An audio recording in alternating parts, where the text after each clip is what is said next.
ಜಯತಿ ಹರಿರಚಿಂತ್ಯಃ ಸರ್ವದೇವೈಕವಂದ್ಯಃ ಪರಮಗುರುರಭೀಷ್ಟಾವಾಪ್ತಿದಃ ಸಜ್ಜನಾನಾಂ ನಿಖಿಲಗುಣಗಣಾರ್ಣೋ ನಿತ್ಯನಿರ್ಮುಕ್ತದೋಷಃ ಸರಸಿಜನಯನೋऽಸೌ ಶ್ರೀಪತಿರ್ಮಾನದೋ ನಃ ಅಶೇಷವಾಗ್ಜಾಡ್ಯಮಲಾಪಹಂತ್ರಿ ನವಂ ನವಂ ಸ್ಪಷ್ಟಸುವಾಕ್ಪ್ರದಾಯಿನಿ ಮಮೇಹ ಜಿಹ್ವಾಗ್ರಸುರಂಗನರ್ತಕೀ ಭವಪ್ರಸನ್ನಾ ವದನೆ ಚ ಮೇ ಶ್ರೀಃ ವ್ಯಾಪ್ತಿರ್ಯಸ್ಯ ನಿಜೇ ನಿಜೇನ ಮಹಸಾ ಪಕ್ಷೇ ಸಪಕ್ಷೇ ಸ್ಥಿತಿಃ ವ್ಯಾವೃತ್ತಿಶ್ಚ ವಿಪಕ್ಷತೋऽಥ ವಿಷಯೇ ಸಕ್ತಿರ್ನ ವೈ ಬಾಧಿತೆ ನೈವಾಸ್ತಿ ಪ್ರತಿಪಕ್ಷಯುಕ್ತಿರತುಲಂ ಶುದ್ಧಂ ಪ್ರಮಾಣಂ ಸಮೇ ಭೂಯಾತ್ ತತ್ವವಿನಿರ್ಣಯಾಯ ಭಗವಾನ್ ಆನಂದತೀರ್ಥೋ ಮುನಿಃ ವಾಣಿತೆ ಕರವಾಣ್ಯಂಬ ಚರಣೋ ಹೃದಿ ಸರ್ವದಾ ಮದ್ವಾಕ್ಯಸರಣಿರ್ಭೂಯಾತ್ ಶ್ರೀಮದಾಚಾರ್ಯ ಭಾವಗ ನಮೋಸ್ತು ತಾತ್ವಿಕಾ ದೇವಾಃ ವಿಷ್ಣುಭಕ್ತಿಪರಾಯಣಾಃ ಧರ್ಮಮಾರ್ಗೇ ಪ್ರೇರಯಂತು ಭವಂತಃ ಸರ್ವಗೇವ ಹಿ ಯಸ್ಯ ವಾಕ್ ಕಾಮಧೇನುರ್ನಃ ಕಾಮಿತಾರ್ಥಾನ್ ಪ್ರಯಚ್ಛತಿ ಸೇವೇತಂ ಜಯ ಯೋಗೀಂದ್ರಂ ಕಾಮಬಾಣಚ್ಛಿದಂ ಸದಾ ಅಸ್ಮದ್ಗುರುಸಮಾರಂಭಾಂ ಟೀಕಾಕೃತ್ಪಾದಮಧ್ಯಗಾಂ ಶ್ರೀಮದಾಚಾರ್ಯಪರ್ಯಂತಾಂ ವಂದೇ ಗುರುಪರಂಪರಾಂ ಪೃಥ್ವೀಮಂಡಲಮಧ್ಯಸ್ಥಾಃ ಪೂರ್ಣಬೋಧಮತಾನುಗಾಃ ವೈಷ್ಣವಾ ವಿಷ್ಣುಹೃದಯಾಃ ತಾನ್ ನಮಸ್ಸೇ ಗುರೂನ್ ಮಮ ಆಪಾದಮೌಳಿಪರ್ಯಂತಂ ಗುರುಣಾಮಾಕೃತಿಂ ಸ್ಮರೇತ ತೇನ ವಿಘ್ನಾಃ ಪ್ರಣಶ್ಯಂತಿ ಸಿದ್ಧ್ಯಂತಿ ಚ ಮನೋರಥಾಃ ವೈಕುಂಠರಾಮೋ ಯಂಬವ್ರೇ ಸ್ವಯಮೇವ ಸ್ವಪೂಜಕಂ ರಘುಪ್ರಿಯಾರ್ಯ ಯೋಗೀಂದ್ರಂ ನೌಮಿ ಸಜ್ಞಾನಸಿದ್ಧಯೇ ಅಶ್ನಾಪ್ಯನಂತಃ ಖಲು ತತ್ವಕೋವಿದೈಃ ಶ್ರದ್ಧಾಹುತಂ ಯನ್ಮುಖಯುಜ್ಜನಾಮಭಿಃ ನ ವೈ ತಥಾ ಚೇತನಯಾ ಬಹಿಷ್ಕೃತೆ ಹುತಾಶನೇ ಪಾರಮಹಂಸ್ಯವರ್ಯಗುಃ ಸ್ವಸ್ತಿಯಸ್ತು. ಭಾಗವತ ಸಾರೋದ್ಧಾರದ ಮಹತ್ಸೇವಾ ಪ್ರಶಂಸಾ ಪ್ರಕರಣ. ದೊಡ್ಡವರ ಯಾರು ಹರಿಭಕ್ತರಿದ್ದಾರೋ ಜ್ಞಾನಿಗಳಿದ್ದಾರೋ ಅವರ ಸೇವೆಯನ್ನು ಮಾಡಬೇಕು ಅನ್ನುವುದಕ್ಕೆ ಭಾಗವತ ಬಾಯಿ ತುಂಬ ಅವರನ್ನು ಹೊಗಳ್ತಾ ಇದೆ. ಪ್ರಶಂಸಾ, ಚೆಂದಾಗಿ ಅವರ ಸೇವೆಯನ್ನು ಮಾಡಿರಿ. ಯಾಕೆ ಅವ್ರು ಸೇವೆ ಮಾಡಬೇಕು? ಜ್ಞಾನಿಗಳು ದೊಡ್ಡವರು ಅವ್ರು ಸೇವೆ ಮಾಡೋದರಿಂದ ಲಾಭ ಏನು ಅಂತ ಕೇಳಿದರೆ, ಅವರು ಪ್ರಸನ್ನರಾದಾಗ ಮಾತ್ರ ನಮಗೆ ಆತ್ಮೋದ್ಧಾರದ ಮಾರ್ಗವನ್ನು ತೋರಿಸ್ತಾರೆ, ಅವರು ಉಪದೇಶವನ್ನು ಮಾಡ್ತಾರೆ. ಇಲ್ಲೇ ಇದ್ದರೆ ಸರ್ವಾತ್ಮನ ಅವರೇನು ನಮ್ಮ ಕಡೆಗೆ ನೋಡೋದಿಲ್ಲ. ನಮಗೆ ಆತ್ಮೋದ್ಧಾರ, ನಮ್ಮ ಉದ್ಧಾರ ಬೇಕಾಗಿತ್ತು ಅಂತಾದರೆ ಜ್ಞಾನಿಗಳ ಸೇವೆಯನ್ನು ಮಾಡಿರಿ, ಅವರಿಂದ ಅನುಗ್ರಹ ಪಡೆದುಕೊಳ್ಳ್ರಿ ಅಂತನ್ನೋ ಮಾತನ್ನು ಭಾಗವತ ತಿಳಿಸಿಕೊಡ್ತಾ ಇದೆ. ನಿನ್ನೆ ಕೊನೆಯಲ್ಲಿ ಹೇಳುವಾಗ ಒಂದು ಮಾತು, ಭಗವಂತನಿಗೆ ಎಷ್ಟು ಪ್ರೀತಿ ಅಂದರೆ ಜ್ಞಾನಿಗಳು ಭೋಜನವನ್ನು ಮಾಡಿದರೆ ಅದೂ ಕೂಡ ತನ್ನ ಯಜ್ಞ ಅಂತ ಪ್ರೀತಿಯಿಂದ ಸ್ವೀಕಾರ ಮಾಡ್ತಾನಂತೆ. ನಾವು ಯಾರಾದರೂ ಜ್ಞಾನಿಗಳು ಊಟ ಮಾಡ್ತಾ ಇದ್ದರೆ ಅವರು ಊಟ ಮಾಡುವ ಕ್ರಮವನ್ನು ನೋಡಬೇಕು, ಅನುಸಂಧಾನ ಮಾಡಿಕೊಳ್ಬೇಕು, ಅವರು ಹೇಗೆ ಊಟ ಮಾಡ್ತಾರೆ ಅಂತ. ಪ್ರತಿಯೊಂದು ಕಾರ್ಯದಲ್ಲೂ ಕೂಡ ಭಗವಂತನ ಚಿಂತನೆಯನ್ನು ಮಾಡ್ತಾ ಊಟ ಮಾಡ್ತಾ ಇರಬೇಕಂತ ನಮ್ಮ ಗುರುಗಳು ಹೇಳ್ತಾ ಇರೋರು. ಊಟ ಮಾಡ್ತಾ ಇರುವಾಗೆಲ್ಲ ಸುಮ್ಮನೆ ಆ ಕಡೆಗೆ ಈ ಕಡೆಗೆ ಹರಟಿ ಹೊಡಿತಾ ಏನೋ ಮಾಡಬೇಡ ಅಂತ. ಕವಲೇ ಕವಲೇ ಗೋವಿಂದಸ್ಯಾನುಚಿಂತನಂ ನಿತ್ಯೋಪವಾಸಿ ವಿಜ್ಞೇಯ ಸದಾ ಗೋವಿಂದ ಚಿಂತಕಃ ಅಂತ ಹೇಳಬೇಕು. ತುತ್ತು ತುತ್ತಿಗೆ ಗೋವಿಂದ ಎನ್ನಿ ಅಂತ ತೆಗೆದುಕೊಂಡು ಒಂದು ತುತ್ತು ಬಾಯಲ್ಲಿ ಇಟ್ಕೊಂಡ್ರೆ ಗೋವಿಂದ ಅಂತ ಸ್ಮರಣೆ ಮಾಡಬೇಕಂತ. ಹಾಗೆ ಸ್ಮರಣೆಯನ್ನು ಮಾಡ್ತಾ ಇದ್ದರೆ ಅದು ನಮ್ಮ ಊಟ ಆಗುವುದಿಲ್ಲ, ಅದು ಭಗವಂತನ ಯಜ್ಞ ಅಂತ ಕರೆಸಿಕೊಳ್ಳುತ್ತೆ, ದೇವರ ಪೂಜೆ ಅಂತ ಕರೆಸಿಕೊಳ್ತದೆ. ನಮಗೆ ಹೊಟ್ಟೆ ತುಂಬಲಿ ಅಂತ ಮಾಡಿದ ಊಟವೂ ಕೂಡ ದೇವರಿಗೆ ಪೂಜೆ ಆಗ್ತದೆ ಅಂತಂದರೆ ನಿಜವಾಗಲೂ ಶಾಸ್ತ್ರ ಬಹಳ ದೊಡ್ಡ ಉಪಕಾರವನ್ನು ಮಾಡಿದೆ. ಇಲ್ಲಿ ಹೇಳುವಾಗ ಅಶ್ನಾತಿ ಅನಂತಹ ಖಲು ತತ್ವಕೋವಿದೈಃ ಶ್ರದ್ಧಾಹುತಂ ಯನ್ಮುಖ ಇಜ್ಜನಾಮಭಿಃ. ಅವರು ಊಟ ಮಾಡ್ತಾ ಇರುವಾಗ ಅತ್ಯಂತ ಶ್ರದ್ಧೆಯಿಂದ ಆಹಾರವನ್ನು ಒಳಗೆ ಸ್ವೀಕಾರ ಮಾಡ್ತಾರೆ. ಇದು ಒಳಗಡೆಗೆ ಇರುವ ಭಗವಂತನಿಗೆ ನಾವು ಮಾಡುವ ಪೂಜೆ ಅಂತ ಅನುಸಂಧಾನದಿಂದ ಮಾಡ್ತಾರಂತೆ. ದಾಸರು ಒಂದು ಮಾತಂದರು, ಈ ಪರಿಯಲಿ ಅರಿತುಂಬ ನರ ನಿತ್ಯೋಪವಾಸಿ ನಿರಾಮಯನು ನಿಷ್ಪಾಪಿ ನಿತ್ಯ ಮಹತ್ಸು ಯಜ್ಞಗಳಾಚರಿಸಿದವನು. ಯಾರು ಭಗವಂತನ ಚಿಂತನೆಯನ್ನು ಮಾಡ್ತಾ ಊಟವನ್ನು ಮಾಡ್ತಾರೋ ಅವನಿಗೇನು ಕರಿಬೇಕು ಅಂದರೆ ನಿತ್ಯೋಪವಾಸಿ ಅಂತ ಕರಿಬೇಕಂತ. ದೇವರನ್ನು ನೆನೆಸ್ತಾ ಊಟ ಮಾಡಿ ಉಪವಾಸ ಮಾಡಿದ ಪುಣ್ಯ ತಗೊಳ್ರಿ ಅಂತಂತಾರೆ. ನಮಗಂತೂ ಉಪವಾಸ ಮಾಡ್ಲಿಕ್ಕೆ ಆಗಂಗಿಲ್ಲ, ತಿಂತಿರ್ತೀವಿ ಯಾವಾಗಲೂ. ಹಂಗಿದ್ದ ಹೊತ್ತಿನೊಳಗೆ ಈಗ ಯಾಕೆ ಬಿಡಬೇಕಪ್ಪ ಅಂದರೆ ಈಗೂ ಉಪವಾಸ ಪುಣ್ಯನೇ. ಏನು ಮಾಡಿ ತಿಂದು. ಒಮ್ಮೆ ದ್ವಾರಕೆಯಲ್ಲಿ ಕೃಷ್ಣ ಇದ್ದಂತೆ. ದ್ವಾರಕಾ ಅಂದರೆ ಸಮುದ್ರದ ಮಧ್ಯದಲ್ಲಿದ್ದ ಭಾಗ. ಅದು ಇವತ್ತಿನ ದ್ವಾರಕಾ ಸಮುದ್ರದ ದಂಡಿ ಮೇಲದ. ಅದು ನಿಜವಾದ ದ್ವಾರಕಾ ಅಲ್ಲ, ಆಮೇಲೆ ದ್ವಾರಕಾ ಸ್ಥಾಪನಾ ಮಾಡಿದ್ದು. ಮೊದಲಿನ ದ್ವಾರಕಾ ಎಲ್ಲಿತ್ತು? ಸಮುದ್ರದ ಮಧ್ಯದಲ್ಲಿ ಇತ್ತು. ಈಗ ಅದು ಮುಳುಗೇದ ಅಂತ ನಮ್ಮ ಹಿರಿಯರ ನಂಬಿಕೆ. ಸರಿ, ಆ ದ್ವಾರಕೆಯ ಸಮುದ್ರದ ಮಧ್ಯದಲ್ಲಿ ಕೃಷ್ಣ ಸತ್ಯಭಾಮ ಮನೆಯಲ್ಲಿ ಅವತ್ತು ವಿಶೇಷವಾಗಿ ಗೋಚರನಾಗಿದ್ದಾನೆ. ಎಲ್ಲ ಕಡೆಗೆ ಇರ್ತಿದ್ದ, ಅವತ್ತು ವಿಶೇಷ ಸತ್ಯಭಾಮ ಸೇವಾ ತಗೊಳ್ತಾ ಇದ್ದ. ಆ ದಂಡೆಯ ಮೇಲೆ ದೂರ್ವಾಸರು ಬಂದಿದ್ರಂತೆ. ಅವರು ದೂರ್ವಾಸರು ಭಾಳ ಹಸಿವೆ ಆಗ್ಯದ. ಅವ್ರದ್ದೊಂದು ವಿಚಿತ್ರ ಸ್ವಭಾವ ರೀ. ಸಿಕ್ಕಾಗೋ ಮುಂಡು ಬಿಡೋದು. ಮುಂದೊಂದು 4-8 ವರ್ಷ ಊಟನೇ ಮಾಡ್ತಿರ್ಲಿಲ್ಲ ಅಂತವ್ರು. ಬೇಕು ಯಾವಾಗ ಆಗ್ತದೆ ಅವು ಅಂದ್ರೆ ನಿಯಮಿತ ಇಲ್ರಿ. ಬೆಳಗ್ಗೆ ಒಮ್ಮೆ, ಸಂಜೆಗೆ ಒಮ್ಮೆ, ಮಧ್ಯಾಹ್ನ ಒಮ್ಮೆ, ಹಿಂಗೆ ಟೈಮ್ ಪ್ರಕಾರ ಏನು ಇಟ್ಕೊಂಡಿಲ್ಲ. ಅಲಾರಾಮ್ ಇಟ್ಕೊಂಡು ಊಟ ಮಾಡೋದು ಪದ್ಧತಿ ಇದ್ದಿದ್ದಿಲ್ಲ ಅವರಲ್ಲಿ. ಹಿಂಗಾಗಿ ಊಟ ಮಾಡ್ತಿದ್ರು. ಇವತ್ತು ಹಸಿವೆ ಆಗಿಬಿಟ್ಟಿತ್ತು. ಕೃಷ್ಣ ಹಸಿವೆ ಆಗ್ಯದ ಅಂತ ಇಲ್ಲಿಂದ ಕೂಗಿದ್ರಂತೆ. ಪುಣ್ಯಾತ್ಮ ಅಲ್ಲಿ ಕೂತವ ಸತ್ಯಭಾಮ, ಅಲ್ಲಿ ಬರೋದು ದುರ್ವಾಸರು ಬಂದಾರ, ಆಚಾರೋ ಅವ್ರಿಗೆ ಹಸಿವೆ ಆಗ್ಯದಂತ, ಹೋಗಿ ಊಟ ಕೊಟ್ಟು ಹೋಗು ಅಂದರು. ಆಕೆ ಅಡುಗೆ ಎಲ್ಲ ಹಾಕ್ಕೊಂಡು, ಮಾಡಿದ ಅಡುಗೆ ಇತ್ತು ಹಾಕ್ಕೊಂಡ್ಲು. ಅಲ್ರಿ ಸಮುದ್ರದ ನಡುವೆ ಈಗ ಮಳೆ ಬರ್ಲಿಕ್ಕತ್ತದ ಬೇರೆ ಜೋರಾಗಿ. ಹೋಗೋದು ಹೆಂಗೆ ಅಂಕೆ ಅಂತ. ಏನಿಲ್ಲ, ಸಮುದ್ರ ದಂಡಿಗೆ ಹೋಗು. ನಿತ್ಯ ಉಪವಾಸ ಮಾಡ್ತಾರಲ್ಲ ಅವ್ರ ಕಡೆ ಹೊಂಟೀನಿ, ನಿತ್ಯ ಉಪವಾಸ ಮಾಡ್ತಾರಲ್ಲ ಅವ್ರ ಕಡೆ ಹೊಂಟೀನಿ ಅಂತ ಹೇಳ್ಕೋತ ಹೋಗು, ಸಮುದ್ರ ತಾನೇ ದಾರಿ ಬಿಡ್ತದೆ ಅಂದರು. ಆಶ್ಚರ್ಯ ಯಾತ್ರೆಕೀಗೆ ಇಂಥವು ಮಂತ್ರ ಇರ್ತಾವೆ ನನಗೆ ಗೊತ್ತಿರಲಿಲ್ಲ ಅಂದರು. ಯಾಕಂದ್ರೆ ಏನೋ ಶಿವಾಯ ನಮಃ, ಗಣೇಶಾಯ ನಮಃ, ವಿಷ್ಣುವೇ ನಮಃ ಮಂತ್ರ ಇರ್ತಾವೆ. ಈ ನಿತ್ಯ ಉಪವಾಸ ಮಾಡೋ ಕಡೆ ಹೊಂಟೀನಿ, ನಿತ್ಯ ಉಪವಾಸ ಮಾಡೋ ಕಡೆ ಹೊಂಟೀನಿ ಅನ್ನೋ ಮಂತ್ರದ ಅಂತ ಗೊತ್ತಿರಲಿಲ್ಲ. ಹೇಳ್ಕೋತ ಹೋದ್ಲು. ಆಶ್ಚರ್ಯಕರವಾದ ರೀತಿಯಲ್ಲಿ ಸಮುದ್ರ ದಾರಿ ಬಿಡ್ತೇವಳಿಗೆ. ಬಾಧಕನೇ ಆಗಲಿಲ್ಲ, ಸಮುದ್ರದ ಹಾಟ್ಕೊಂಡು ಹೋಗ್ಬಿಟ್ಲು ಅಲ್ಲಿಗೆ. ಆತು, ಊಟಕ್ಕೆ ಹಾಕಿದ್ದು. ಊಟ ಆದಮೇಲೆ ಮುಂದೆ ದೂರ್ವಾಸರಿಗೆ ಹೇಳಿದ್ದು, ನಿಮ್ದು ಊಟ ಆಗ್ತಿಲ್ಲ, ಹೊಟ್ಟು ತುಂಬಿಲ್ಲ, ಏನು ಹತ್ತಿರಿಗೆ ಹೋಗ್ಬೇಕಾಗ್ಯದ, ಏನು ಮಾಡಲಿ ಅಂದು. ನನಗೇನು ಸಂಬಂಧ ಅಂದ್ರೆ ದೂರ್ವಾಸರು ಬಂದಕ್ಕಿನಿ, ನನಗೇನು ಸಂಬಂಧ ಅಂದರು. ಹಂಗಲ್ಲ, ಸಮುದ್ರ ಮತ್ತೆ ದಾರಿ ಬಿಡಬೇಕಲ್ಲ ಹೊಳ್ಳಿ ಹೋಗ್ಲಿಕ್ಕೆ. ಅದೇ ಮಂತ್ರ ಹೇಳು, ಆ ಮಂತ್ರ ಕೆಲಸ ಮಾಡಂಗಿಲ್ಲ, ಬೇರೆ ಮಂತ್ರ ಹೇಳ್ರಿ ಅಂದರು. ನಿತ್ಯ ಬ್ರಹ್ಮಚಾರಿ ಇದ್ದಾನಲ್ಲ ಅವನ ಕಡೆ ಹೊಂಟೀನಿ, ನಿತ್ಯ ಬ್ರಹ್ಮಚಾರಿ ಇದ್ದಾನಲ್ಲ ಅವನ ಕಡೆ ಹೊಂಟೀನಿ ಅಂತ ಹೇಳು ಅಂದರು.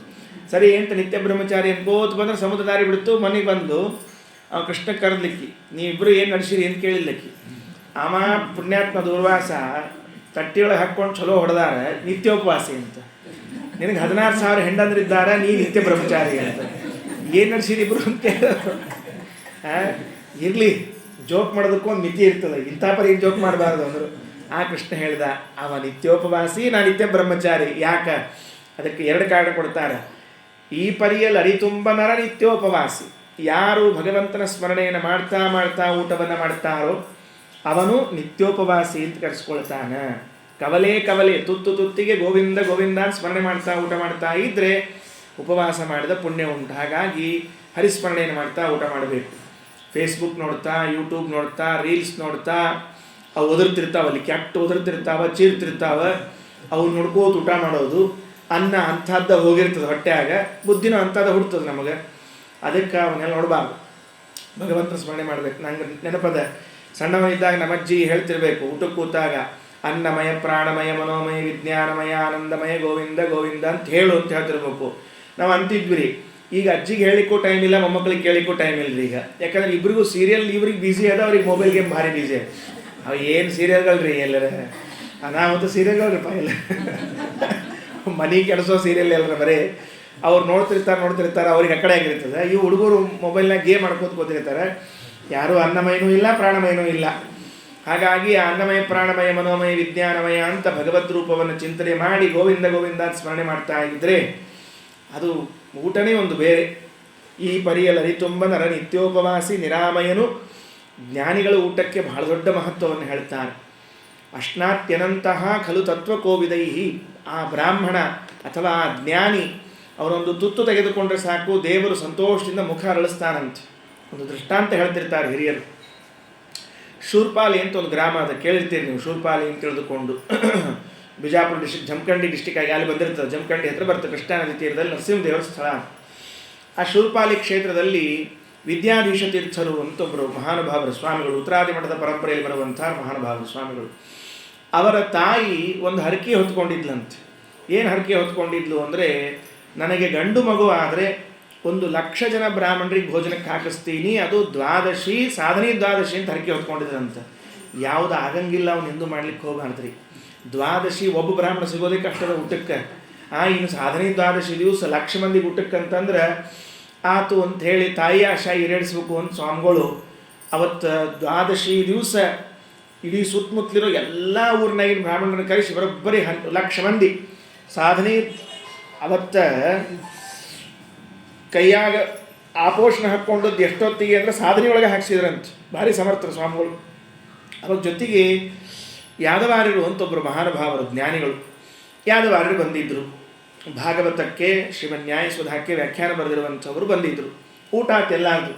ಅವರವು ಕರೆದ್ರಂತ ಹೇಳಿದ್ರಂತ, ನೋಡುವ ನೀನು ಏನು ಹರಕೆ ಹೊತ್ಕೊಂಡಿದ್ದಿ 1,00,000 ಜನ ಬ್ರಾಹ್ಮಣರು ಭೋಜನ ಆಗಬೇಕು ಅಂತ. ನಾ ಏನು ಮಾಡಿದ್ದು ಗೊತ್ತೇನು, 2,00,000 ಜನ ಬ್ರಾಹ್ಮಣರು ಊಟಕ್ಕೆ ಹಾಕ್ಸಿನಿ ಅಂತ ಹೇಳಿದಂತ. ಆಕೆ ಅಂದು ನೋಡಿದ್ರೆ 1,00,000 ಕಾಣಿಸ್ತದೆ, ನಮಗೆ ಲೆಕ್ಕ ಹತ್ತಿಗೆ ಬರೋದಿಲ್ಲ. ಈ 2,00,000 ಎಲ್ಲಿಂದ ಬಂದರು ಅಂತ ಕೇಳಿರು. ಆ ಯದವಾರೊಬ್ಬರೇ ಊಟ ಮಾಡಿದ ಸ್ಥಳ ಇತ್ತಲ್ಲ, ಇಲ್ಲಿ ಬಾ ಇಲ್ಲಿ ಅಂದ್ರೆ ಏನು ಬ್ರಾಹ್ಮಣರು ಎಲ್ಲಿ ತೆಗಿತಿ ಇಲ್ಲೋ ಅಂದರೆ, ಅವಶ್ಯ ಊಟ ಆಮೇಲೆ ನಾವು ತೆಗಿತೀವಿ, ನಾವು ಭಾಳ ಪ್ರೀತದ. ಆ ಎಲೆ ತೆಗಿ ಅಂದರು. ಒಂದು ಎಲೆ ಸರಿಸಿದ್ರು, ಅಲ್ಲಿ ಇನ್ನೊಂದು ಎಲೆ ಇದ್ದೇ ಬಿಡ್ತು. ಈ ಒಂದೇ ಎಲೆ ಸರಿಸಿದ್ರೆ ಇನ್ನೊಂದು ಎಲೆ ಆ ಜಗಕ್ಕೆ ಇತ್ರಿ. ಮತ್ತೆ ಸರಿಸಿದ್ರು, ಮತ್ತೊಂದು ಎಲೆ ಕಾಣಿಸ್ತು. ಎಳಿತಾ ಎಳಿತಾ ಹೋಗ್ತಿದ್ರೆ 100 ಎಲೆ ಆದರೂ ಇನ್ನೂ ಎಲೆ ಬರ್ತಾನೆ ಇದೆ. ಅದಕ್ಕೆ ಹೇಳಿದ್ರು, ನೀ ಹಿಂಗೆ ಹೇಳಿದ್ರೆ ಬರೋಬ್ಬರಿ 1,00,000 ಎಲೆ ಬರ್ತಾವೆ ನೆನಪಿಟ್ಟು ಅಂತ ಹೇಳೋರು. ಯಾಕೆ? ಅಶ್ನಾತ್ಯನಂತಹ ಖಲು ತತ್ವ ಕೋವಿದೈಹಿ. ಒಬ್ಬ ಜ್ಞಾನಿ ಊಟ ಮಾಡಿದ್ರೆ 1,00,000 ಜನ ಬ್ರಾಹ್ಮಣರು ಊಟ ಮಾಡಿದಷ್ಟು ತಾಕತ್ತಿರ್ತದೆ. ಅವರು ಮಾಡುವ ಅನುಸಂಧಾನ ಅಂಥದ್ದು. ಹಾಗಾಗಿ ಭಗವಂತ ಆ ವಿಷ್ಣು ತೀರ್ಥರು ಮಹತ್ ಸೇವಾ ಪ್ರಶಂಸಾ ಪ್ರಕರಣದಲ್ಲಿ ಯಾಕೆ ಜ್ಞಾನಿಗಳಿಗೆ ನಾವು ಸೇವಾ ಮಾಡಬೇಕು ಅದು ಈ ಉದ್ದೇಶದಿಂದ ಅಂತ ತಿಳಿಸ್ತಾ ಇದ್ದಾರೆ. ಅಶ್ನಾತ್ಯನಂತಹ ಖಲು ತತ್ವ ಕೋವಿದೈಹಿ ಶ್ರದ್ಧಾಹುತಂ ಯನ್ಮುಖೈಜ್ಜನಾಮಭಿಃ ನವೈ ತಥಾ ಚೇತನಯ ಬಹಿಷ್ಕೃತೆ ಹುತಾಶನೇ ಪಾರಮಹಂಸ್ಯವರ್ಯವು. ಅಗ್ನಿಯಲ್ಲಿ ಆಹುತಿಯನ್ನು ಹಾಕ್ತೇವೆ.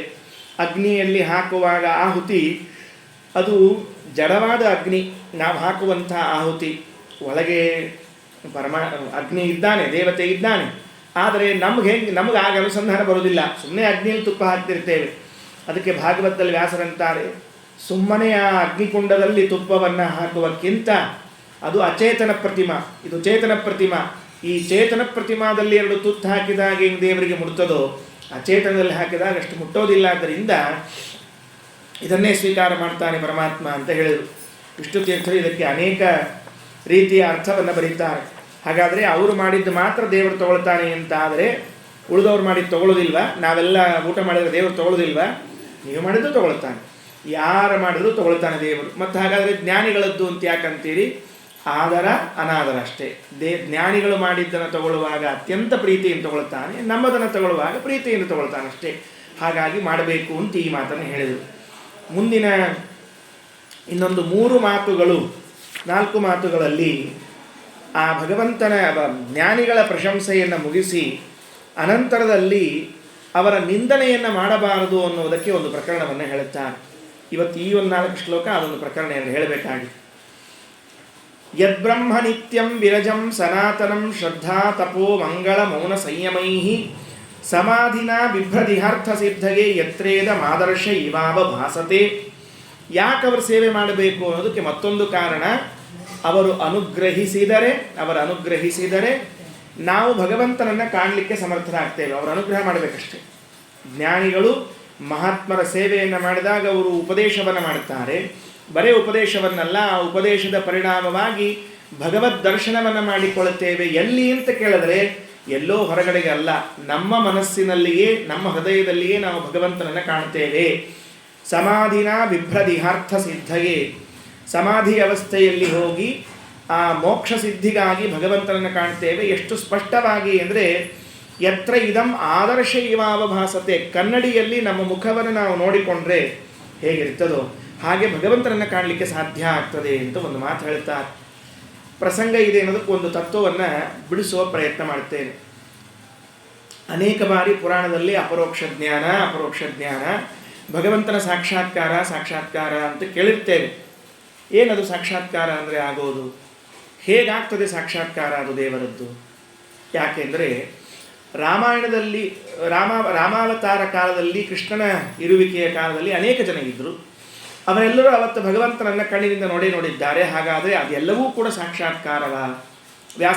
ವ್ಯಾಸಾವತಾರ ಆಗಿತ್ತು, ವೇದವ್ಯಾಸ ದೇವರು ನೋಡಿದವರು 100 ಜನ, 1000 ಜನ. ಹಾಗಾದರೆ ಅವರಿಗೆಲ್ಲರಿಗೂ ಕೂಡ ಸಾಕ್ಷಾತ್ಕಾರವ? ಸಾಕ್ಷಾತ್ಕಾರ ಅಂದರೆ ಏನಾಗಬೇಕು, ಯಾವುದರಿಂದ ಆಗಬೇಕು, ಹೇಗೆ ಭಗವಂತನನ್ನು ಕಾಣೋದು ಅಂತ ಹೇಳಿದ್ರೆ ಉಪನಿಷತ್ತು ಹೇಳ್ತದೆ, ನಿಮ್ಮ ಈಗೇನು ಹೊರಗಿನ ಕಣ್ಣಿದೆ, ಯಾವುದರಿಂದ ನೀವು ಜಗತ್ತನ್ನು ನೋಡ್ತಾ ಇದ್ದೀರಿ, ಇದೇ ಕಣ್ಣಿನಿಂದ ದೇವರನ್ನು ಕಂಡ್ರೆ ಅದು ಸಾಕ್ಷಾತ್ಕಾರ ಅಂತ ಕರೆಸಿಕೊಳ್ಳುವುದಿಲ್ಲ. ಅಲ್ಲ, ಭಗವಂತನು ಸಾಕ್ಷಾತ್ಕಾರಗೊಳ್ಳುತ್ತಾನೆ ಅಂದರೆ ಕಣ್ಣಿನಿಂದ ದೇವರನ್ನ ಕಂಡೆ ಅಂತ ಅರ್ಥ ಮಾಡಬೇಡ್ರಿ. ಮತ್ತೆ ಹೇಗೆ ಕಾಣಬೇಕು ಅಂತ ಕೇಳಿದ್ರೆ, ಮನಸ್ಸಿನಿಂದ ಭಗವಂತನನ್ನು ಕಂಡಾಗ ಮಾತ್ರ ಅದು ಸಾಕ್ಷಾತ್ಕಾರ ಅಂತ ಕರೆಸಿಕೊಳ್ಳುತ್ತದೆ. ಮನಸ್ಸಿನಿಂದ ಕಾಣಬೇಕು. ಯಾವ ಅವಸ್ಥೆಯಲ್ಲಿ? ಸಮಾಧಿ ಅವಸ್ಥೆಯಲ್ಲಿ ಹೊರಗಿನ ಎಲ್ಲ ವಿಷಯಗಳ ಸಂಪರ್ಕ ಕಳೆದು ಹೋಗಿ ಕೇವಲ ಒಳಗೆ ಕೂತಿರ್ತದೆ. ಹೇಗೆ ಬಹಳ ಜೋರಾಗಿ ಪ್ರವಾಹ ಬಂದರೆ ಆ ಊರಿನ ಸುತ್ತಮುತ್ತಲು ನೀರು ಬಂದು ಹೊರಗಿನ ಸಂಪರ್ಕಗಳೆಲ್ಲ ಕಡಿತಗೊಂಡು ಕೇವಲ ಹಳ್ಳಿಯ ಒಳಗೆ ಕೂತಿರ್ತೀವೋ, ಊರಿನಲ್ಲಿ ಕುಳಿತಿರ್ತೀವೋ, ಹಾಗೆ ನಾವು ಒಳಗಡೆಗೆ ಇದ್ದಾಗ ಮನಸ್ಸಿನಿಂದ ಮಾತ್ರ ಭಗವಂತನನ್ನು ಕಾಣಬೇಕು. ಹೌದು, ಮನಸ್ಸಿನಿಂದ ಕಾಣಬೇಕು ಅಂದರೆ ಮನಸ್ಸಿನಿಂದ ಕಾಣಲಿಕ್ಕೆ ಬರ್ತದ? ಸುಮ್ಮನೆ ಏನೋ ನೀವು ಹೇಳ್ತೀರಿ ಅಂತ ನಾವು ಅನ್ಬೇಕು. ಯಾಕಂದರೆ ಪುರಾಣಕ್ಕೆ ಬಂದಿರ್ತೀರಿ ನೀವು ದೂರಿಂದ, ಮತ್ತು ನಮಗೂ ಕೇಳಬೇಕಾಗಿರ್ತಂತ ಅನ್ಬೇಕು ಅಂದರೆ ಅಲ್ಲ. ಮನಸ್ಸಿನಿಂದ ನಾವು ಭಗವಂತನ ರೂಪವನ್ನು ಕಾಣಲಿಕ್ಕೆ ಬರ್ತದೆ. ದೃಷ್ಟಾಂತ ಹೇಳ್ತೀನಿ ಕೇಳ್ರಿ. ಸ್ವಪ್ನವನ್ನು ಕಾಣ್ತಿರೋ ಇಲ್ವೋ ಎಲ್ಲರೂ ಕೂಡ? ಹಾಗಾದರೆ ಸ್ವಪ್ನದಲ್ಲಿ ನಿಮಗೇನು ಕಣ್ಣಿತ್ತೇನು? ಏನು ಕಣ್ಣಿತ್ತೇನಿಲ್ಲ, ನೋಡ್ಲಿಕ್ಕೇನಿತ್ತು? ಸ್ವಪ್ನವನ್ನು ಕಾಣಲಿಕ್ಕೆ ಇದ್ದದ್ದೇನು? ಒಂದೇ ಒಂದು ಮನಸ್ಸು. ಹಾಗಾದರೆ ಮನಸ್ಸಿನಿಂದಲೇ ಸ್ವಪ್ನವನ್ನು ಕಂಡಿದ್ದೀರಿ ಅಂತಾದರೆ ಮನಸ್ಸಿಗೆ ನೋಡುವ ತಾಕತ್ತು ಇದೆ ಅಂತ ಆಯ್ತಲ್ಲ. ಹಾಗಾದ್ರೆ ಮಲಗಿದ್ದೀರಿ, ಒಳ್ಳೆ ಕನಸುಗಳು ಬೀಳುತ್ತದೆ, ಆ ಎಲ್ಲ ಕನಸುಗಳನ್ನು ನೋಡ್ತಿರ್ತೀರಿ. ನೋಡುವಾಗ ಕಣ್ಣು ಕೆಲಸ ಮಾಡೋದಿಲ್ಲ, ಕಿವಿ ಕೆಲಸ ಮಾಡೋದಿಲ್ಲ, ಯಾವುದು ಇಂದ್ರಿಯ ಕೆಲಸ ಮಾಡೋದಿಲ್ಲ. ಬಹಿರಿಂದ್ರಿಯಗಳು ಯಾವುದೂ ಕೆಲಸ ಮಾಡದೇ ಇದ್ದರೂ ಸ್ವಪ್ನ ದರ್ಶನವಾಗ್ತದೆ. ಯಾಕೆ ಅಂದರೆ 11ನೇ ಇಂದ್ರಿಯ, ಅದಕ್ಕೆ ಸಂಸ್ಕೃತದಲ್ಲಿ ಅಂತಃಕರಣ ಅಂತ ಕರೀತಾರೆ. ನಮ್ಮ ಕನ್ನಡದೊಳಗೆ ಅಂತಃಕರಣ ಅಂದರೆ ಬೇರೆ ಅರ್ಥದ್ರಿ. ಮತ್ತು ಅಂತಃಕರಣದ ಅರ್ಥ ಅಲ್ಲ, ಅಂತಃಕರಣ ಅಂದರೆ ಮನಸ್ಸು ಅಂತ ಅರ್ಥ. ಇಲ್ಲಿ ಆ ಮನಸ್ಸಿದೆಯಲ್ಲ, ಮನಸ್ಸೆಂಬ 11ನೇ ಇಂದ್ರಿಯದಿಂದ ಭಗವಂತನನ್ನು ಕಂಡರೆ ಆಗ ಅದು ಸಾಕ್ಷಾತ್ಕಾರ ಅಂತ ಕರೆಸಿಕೊಳ್ಳುತ್ತದೆ. ಅವನೇ ಕಾಣಬೇಕು. ನಾವು ಧ್ಯಾನ ಮಾಡುವುದು ಬೇರೆ, ಅವನಾಗಿ ಕಾಣುವುದು ಬೇರೆ. ಮತ್ತೆ ನಾವಾಗೆ ಮನಸ್ಸಿನಲ್ಲಿ ಒಂದು ಚಿತ್ರವನ್ನು ಕಲ್ಪಿಸಿಕೊಂಡದ್ದಾದರೆ ಅದು ಧ್ಯಾನ. ಅದನ್ನು ಮೀರಿ ಅವನು ಪ್ರಕಾಶಮಯನಾದವನು, ಅವನು ಕಾಣಿಸಿಕೊಂಡ್ರೆ ಅದಕ್ಕೆ ಸಾಕ್ಷಾತ್ಕಾರ. ಎಷ್ಟೊತ್ತು ಕಾಣಿಸ್ತಾನ ಆಚಾರ ಅಂತ ಕೇಳಿದ್ರೆ ತಾಸುಗಟ್ಟಲೆ ಕೂತಿರ್ತಾನೇನು, ಕೈಯಾಗ ಶಂಕಾಚಕ್ರ ಹಿಡ್ಕೊಂಡು, ಭಕ್ತ ಏನಾದರೂ ಬೇಕಾ, ಏಮನ ಕಾವಾಲ ಏನು ಇಸ್ತಾನೋ ಅಂತಂತಾನ? ಏನಿಲ್ಲ, ಅವನು ಹಂಗೇನು ಅನ್ನೋದಿಲ್ಲ. ಎಷ್ಟೊತ್ತು ಕಾಣ್ತದೆ? ಕಣ್ಣಿನ ರೆಪ್ಪೆಯನ್ನು ಬಡಿದು ತೆಗಿತೀರಲ್ಲ 1 ಸೆಕೆಂಡು, ಅದು ಎಷ್ಟು ಸೆಕೆಂಡ್ ಅದು ಗೊತ್ತಿಲ್ಲ. ಅದರಲ್ಲಿ 6 ಭಾಗ ಮಾಡಬೇಕು. ಅದರ 1 ಭಾಗ ಇದೆಯಲ್ಲ ಅಷ್ಟು ಮಾತ್ರ ನಮಗೆ ಕಾಣಿಸೋದು. ಅಷ್ಟು ಕಾಣಿಸಿದ್ದಕ್ಕೇನೆ ಇಷ್ಟು ಪರಿಸ್ಥಿತಿ ನಮ್ಮದು. ಇನ್ನು ಪೂರ್ಣ ಕಾಣಿಸಿಬಿಟ್ರೆ ಏನಾಗ್ತದೆ? ಹಾಗಾದರೆ ಅಪರೋಕ್ಷ ಜ್ಞಾನ, ಭಗವಂತನ ಸಾಕ್ಷಾತ್ಕಾರ ಆಗುವುದು ಮನಸ್ಸಿನಿಂದ. ಅದು ಎಷ್ಟು ಹೊತ್ತು ಅಂತ ಕೇಳಿದ್ರೆ, ಕಣ್ಣಿನ ರೆಪ್ಪೆ ಬಡಿದು ತೆಗೆಯುವಾಗ ಎಷ್ಟು ಕ್ಷಣ ಬೇಕೋ ಅದರಲ್ಲಿನ 6 ಭಾಗವನ್ನು ಮಾಡಿದಾಗ 1 ಭಾಗ ಎಷ್ಟು ಅವಕಾಶವೋ ಅಷ್ಟೇ ಭಗವಂತ ನಮಗೆ ಕಾಣಿಸುವುದು ಅನ್ನೋ ಅರ್ಥವನ್ನು ಮಾಡಿಕೊಳ್ಳಬೇಕು. ಇಷ್ಟು ಆಗುವುದು ಯಾರಿಂದ ಅಂತ ಕೇಳಿದ್ರೆ ಜ್ಞಾನಿಗಳ ಅನುಗ್ರಹದಿಂದ. ಅದಕ್ಕೆ ಮಹತ್ ಸೇವಾ ಮಾಡಬೇಕು ಅಂತ. ಇದು ಏನೋ ಭಾಗವತದ ಶ್ಲೋಕಗಳನ್ನು ಏನು ಹೇಳಿದ್ದಾರೆ ಇಷ್ಟೊತ್ತು, ಅದು ಯಾರ್ಯಾರೋ ಭಗವದ್ಭಕ್ತರು ಹೇಳಿರುವಂಥ ಮಾತು. ದೇವರು ಎಲ್ಲಾದರೂ ಆ ಜ್ಞಾನಿಗಳನ್ನು, ಭಕ್ತರನ್ನು ಕೊಂಡಾಡಿದ್ದಾನ ಅಂತ ಮುಂದಿನ ಶ್ಲೋಕಗಳಲ್ಲಿ ಆ ಮಾತುಗಳನ್ನು ಆರಿಸಿಕೊಳ್ಳುತ್ತಾರೆ. ಬಹಳ ಚೆನ್ನಾಗಿದೆ. ಭಗವದ್ಭಕ್ತರು ಮಹಾತ್ಮರನ್ನು ಹೊಗಳುವುದು ದೊಡ್ಡ ವಿಷಯ ಅಲ್ಲ. ಯಾಕೆ ಅಂದರೆ ಅವರಿಂದ ಉಪಕಾರ ಆಗಬೇಕಾಗಿದೆ. ನನಗೆ ರಾಯರಿಂದ, ನನಗೆ ವಾದಿರಾಜಸ್ವಾಮಿಗಳಿಂದ, ನನಗೆ ಶ್ರೀಪಾದರಾಜರಿಂದ, ನನಗೆ ಜಗನ್ನಾಥದಾಸರಿಂದ ಅನುಗ್ರಹ ಆಗಬೇಕಾಗಿದೆ. ಅದಕ್ಕಾಗಿ ನಾನು ಅವರ ಸ್ತೋತ್ರ ಮಾಡ್ತೇನೆ. ಭಗವಂತನಿಗೆ ಯಾರಿಂದ ಏನಾಗಬೇಕಾಗಿದೆ? ಏನಿಲ್ವಲ್ಲ. ಹಾಗಿದ್ದರೂ ಭಗವಂತ ಭಾಗವತದಲ್ಲಿ ಜ್ಞಾನಿಗಳ ಪ್ರಶಂಸೆಯನ್ನು ಮಾಡಿದ್ದು ಉಂಟು, ಅವರ ಸೇವೆಯನ್ನು ಮಾಡಿದ್ದು ಉಂಟು. ಹಾಗಾದರೆ ಭಗವಂತನೇ ತಾನೇ ಅವರ ಸೇವೆಯನ್ನು ಮಾಡ್ತಾನೆ, ತಾನೇ ಅವರ ಪ್ರಶಂಸೆಯನ್ನು ಮಾಡ್ತಾನೆ ಅಂದರೆ ನಾವು ಮಹತ್ ಸೇವೆಯನ್ನು ಮಾಡಲೇಬೇಕು ಅಂತ ಅರ್ಥ. ಅದು ಹೇಳುವ ಮಾತು. ಯಸ್ಯಾಮೃತಾಮಲ ಯಶ್ರವಣಾವಗಾಘ ಸದ್ಯ ಪುನಾತಿ ಜಗದಾಶ್ವಪಚಂ ವಿಕುಂಠಗ ಸೋಹಂ ಭವದ್ಭ್ಯ ಉಪಲಬ್ಧ ಸುತೀರ್ಥ ಕೀರ್ತಿ ಛಿಂದ್ಯಾಂ ಸ್ವಬಾಹುಮಪಿ ವಃ ಪ್ರತಿಕೂಲ ವೃತ್ತಿಂ. ಭಾಗವತದ ತೃತೀಯ ಸ್ಕಂದದಲ್ಲಿ ಬರುವಂಥ ಒಂದು ಪ್ರಸಂಗ. ಸನಕಾದಿಗಳು ಬಂದಿದ್ದಾರೆ. ನೀವು ಭಾಗವತ ಕೇಳಿದ್ದೀರಿ ಅಂತ ಇಟ್ಕೊಂಡು ನಾನು ಮುಂದೆ ಹೊರಟಿರ್ತೇನೆ. ಇಲ್ಲ ಆಚಾರ ನಾ ಕೇಳಿಲ್ಲ, ನೀವು ಅದನ್ನು ಹೇಳ್ರಿ ಅಂದರೆ ನಾನು ಅದನ್ನು ಹೇಳ್ಕೊತ ಹೋಗ್ತೀನಿ. ಯಾಕಂದರೆ ನಿಮ್ಮ ಮೇಲೆ ಡಿಪೆಂಡ್ ಆಗಿರ್ತದೆ. ಈಗ ಏನಾಗಿದೆ ಅಂದರೆ, ಸನಕಾದಿಗಳೇನಿದ್ದಾರೆ ಇವರು ಭಗವಂತನ ದರ್ಶನ ಮಾಡಿಕೊಳ್ಬೇಕು ಅಂತ ಬಂದ್ರಂತೆ. ಅವ್ರು 4 ಜನ ಇದ್ದಾರೆ. ಸನಕ, ಸನಂದನ, ಸನತ್ಕುಮಾರ, ಸನಾತನ ಅಂತ 4 ಜನ. ಆ 4 ಜನರು ದೇವರ ದರ್ಶನಕ್ಕೆ ಬಂದಿದ್ದಾರೆ. ಎಷ್ಟು ವಯಸ್ಸಿತ್ತು ಗೊತ್ತೇನು ಅವರಿಗೆ ಬಂದಾಗ?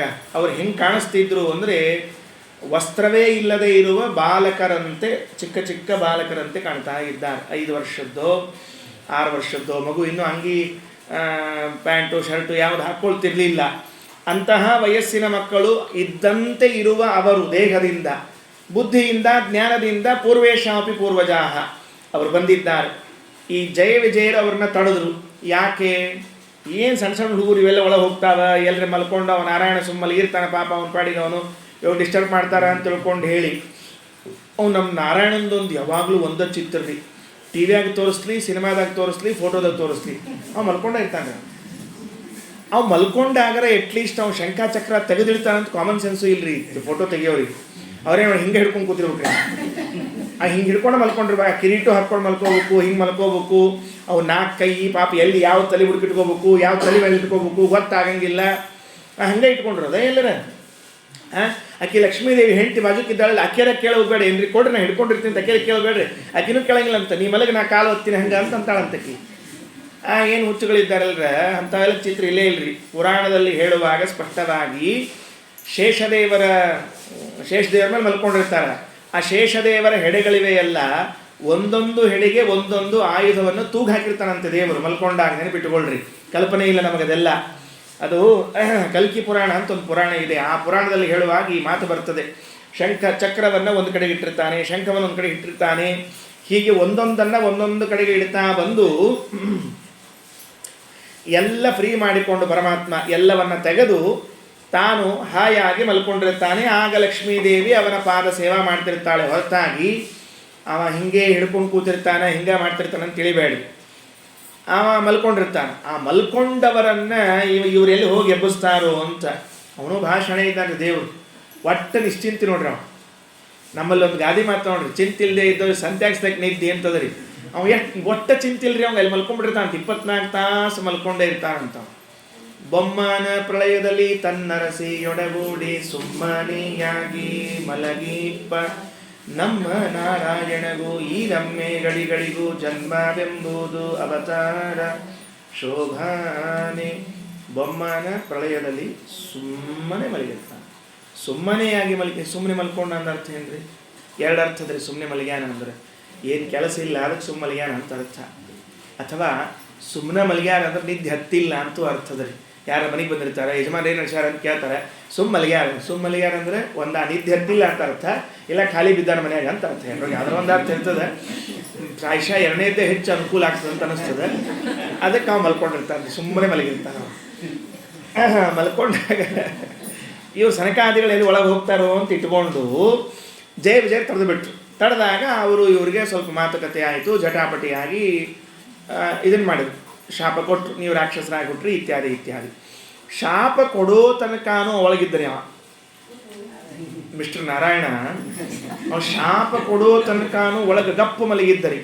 ಇವು ಶಾಪ ಕೊಟ್ಟಾದ್ರೂ ಹೊರಗೆ ಬಂದ್ರಿ ಅವ. ಅಯ್ಯೋ ಬುದ್ಧದಲ್ಲಿ ನಿಮಗೆ ಅಂತ ಸನಕಾದಿಗಳು ಜಯ ವಿಜಯ ಬೈದು ಸನಕಾದಿಗಳಿಗೆ ತಾನೇ ಕೈ ಮುಗಿದು ತಪ್ಪಾತು, ನಮ್ಮ ಹುಡುಗರು ತಿಳಿಲಿಲ್ಲ, ಬುದ್ಧಿಗೇಡಬವು ಭಾಳ ಮನಸ್ಸಿಗೆ ಹಚ್ಕೋಬೇಡ್ರಿ ಅಂತ ಇವ್ ಸಮಾಧಾನ ಮಾಡಿದ. ಅಷ್ಟ ಇದ್ರೆ ಮೊದಲೇ ಬರ್ತಿತ್ತಿಲ್ರಿ ಅವ್ನಿಗೆ. ಇವು ಕೆಲವರೆಲ್ಲ ಕೆಲಸ ಮುಗಿದ ಮೇಲೆ ಬಡಿಸೋದೆಲ್ಲ ಮುಗಿದಿರ್ತದೆ ನೋಡ್ರಿ, ಆಮೇಲೆ ಬಕೆಟ್ ಇಟ್ಕೊಂಡಿರ್ತಾರೆ, ಬಡಿಸ್ತೇನೆ ಅಂತ ಕೇಳ್ತಿರ್ತಾರೆ, ಇನ್ನೇನು ಬಡಿಸ್ತಿ ಇನ್ನು ನಡಿ ಅಂತಿರ್ತಾರೆ. ಹಂಗಾಗಿರ್ತದೆ ಪರಿಸ್ಥಿತಿ. ಅದಕ್ಕೆ ಯಾಕೆ ಮಾಡಿದ ಹಂಗೆ ಪ್ರಾರಬ್ಧ ಇತ್ತು ಅಂತ ಇಟ್ಕೊಳ್ತದಲ್ಲ, ಬೇರೆ ವಿಷಯ. ಆಗ ಸನಕಾದಿಗಳ ಮುಂದೆ ಹೇಳುವ ಮಾತಿದು ಏನಂತಾನ, ಏನಾದರೂ ಇವತ್ತು ಲೋಕದಲ್ಲಿ ಇಷ್ಟು ಪ್ರಸಿದ್ಧನಿದ್ದೇನೆ ಅಂತಾದರೆ ನನ್ನನ್ನು ಲೋಕದಲ್ಲಿ ಪ್ರಸಿದ್ಧಿಗೆ ತಂದವರೇ ಇವರು ಅಂತ ಪರಿಚಯ ಮಾಡಿಸ್ತಾನೆ ದೇವರ ಜಯ ವಿಜಯರಿ. ಈಗೇನು ಈ ಸನಕಾದಿಗಳಿದ್ದಾರೆ, ಋಷಿಗಳಿದ್ದಾರೆ, ಇವರೇನಿದ್ದಾರೆ, ಇವರೇ ನನ್ನ ಪರಿಚಯ ಮಾಡಿಸಿದ ಲೋಕಕ್ಕೆ. ನನ್ನ ಅಡ್ರೆಸ್ ಕೊಟ್ಟವರು ಯಾರು ಅಂದರೆ ಇವರೇ. ಬೇರೆ ಇನ್ಯಾರಲ್ಲ. ಆದ್ದರಿಂದ ಇವರಿಗೆ ಪ್ರತಿಕೂಲವಾಗಿ, ಇವರಿಗೆ ವಿರುದ್ಧವಾಗಿ ಯಾರಾದರೂ ನಡ್ಕೊಂಡ್ರೂ ಕೂಡ ನಾನು ಅವರನ್ನು ಬಿಡೋದಿಲ್ಲ ಅಂತ ದೇವರೂ ಕೂಡ ಮಹಾತ್ಮರ ಪ್ರಶಂಸೆಯನ್ನು ಮಾಡ್ತಾನೆ. ಇಂಥವರ ಸೇವಾ ಮಾಡಬೇಕು ಅಂತ ಹೇಳ್ತದೆ ಶಾಸ್ತ್ರ. ನಾ ಎಂಥವನು ಅಂತ ಮೊದಲು ತನ್ನ ಪರಿಚಯ ಮಾಡಿಕೊಂಡು ಆಮೇಲೆ ಮುಂದಿನ ಪರಿಚಯ ಮಾಡಿಸ್ತಾನೆ. ಯಸ್ಯ ಅಮೃತ ಅಮಲ ಯಶ ಶ್ರವಣಾವಗಾಹ. ಯಾವ ಭಗವಂತನ ಮತ್ತು ಕೀರ್ತಿ, ಯಾವ ಭಗವಂತನ ಕಥೆಗಳು ಅಂತಿವೆಯೋ ಇದನ್ನು ಶ್ರವಣ ಮಾಡುವುದು ಅಂದರೆ ಅರ್ಥ ಏನು ಅಂದರೆ ಅವಗಾಹನ ಸ್ನಾನ ಮಾಡುವುದು ಅಂತ ಅರ್ಥ ಅಂತ. ಅವಗಾಹನ ಸ್ನಾನ ಅಂದರೆ ಗೊತ್ತದೇ ಇಲ್ಲ ಏನು ಅಂಥೇಳಿ.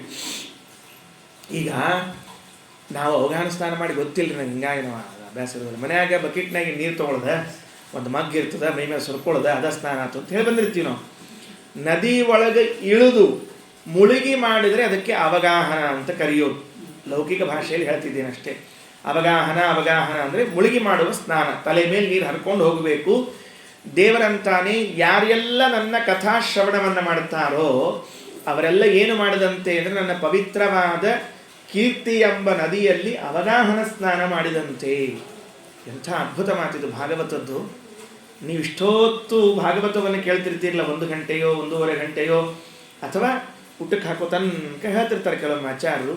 ಅದು ಟೈಮ್ ಆಯಿತು ಅಂದರೆ ಇಲ್ಲಿ ಬಿಟ್ಬಿಡ್ತಾರೆ. ನಮ್ಮಲ್ಲಿ ಒಂದು ಗಾದಿ ಮಾತದ್ರಿ, ಪ್ರವಚನ ಎಷ್ಟೊತ್ತು ಹೇಳಬೇಕು ಅಂತ, ಎಲ್ಲಿ ಹಾಕೋ ತನಕ ಅಷ್ಟೊತ್ತು ಹೇಳಬೇಕು, ಮುಂದೆ ಹೇಳಬಾರ್ದು ಅಂತ ಹೇಳ್ಯಾರ.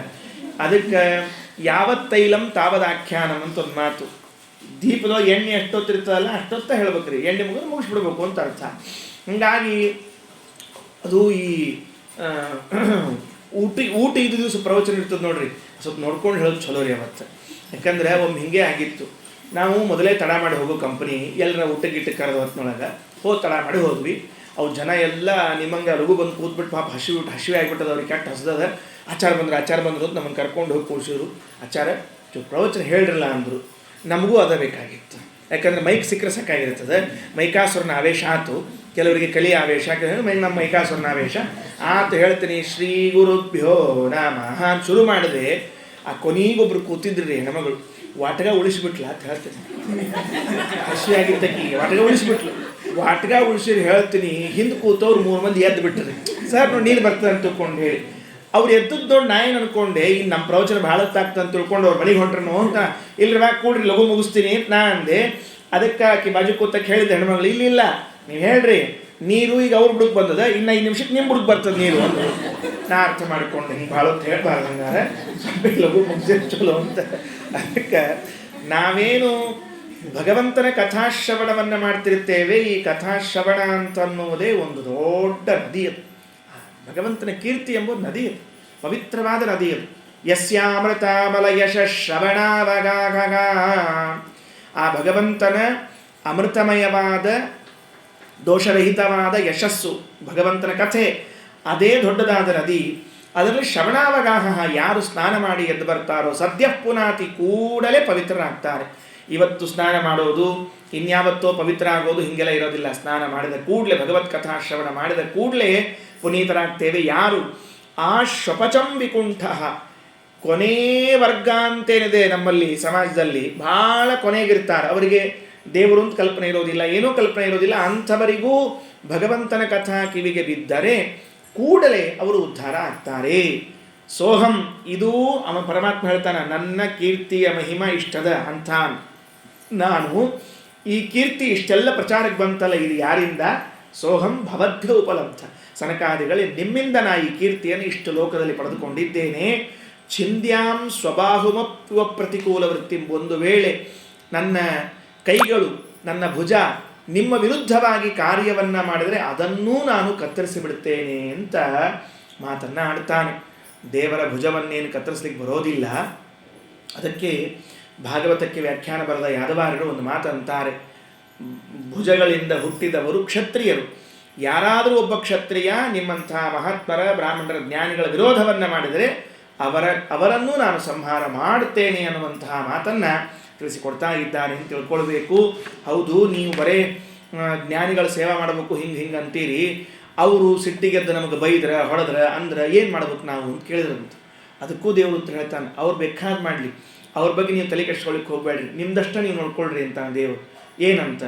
ಯೇ ಬ್ರಾಹ್ಮಣಾನ್ ಮೈಧಿಯಾ ಕ್ಷಿಪತೋರ್ಚಯಂತಿ ತುಷ್ಯದ್ರದಸ್ಮಿತಸುದೋಕ್ಷಿತ ಪದ್ಮವಕ್ತ್ರಾಃ ವಾಣ್ಯಾನುರಾಗಕಲಯಾತ್ಮಜವದ್ಗೃಣಂತಃ ಸಂಬೋಧಯತ್ಯಹಮಿಮಾಹ ಉಪಾಸಕೃತ್ಯೈಃ. ಏ ಬ್ರಾಹ್ಮಣ, ಯಾರಿದ್ದಾರೋ ಬ್ರಾಹ್ಮಣ,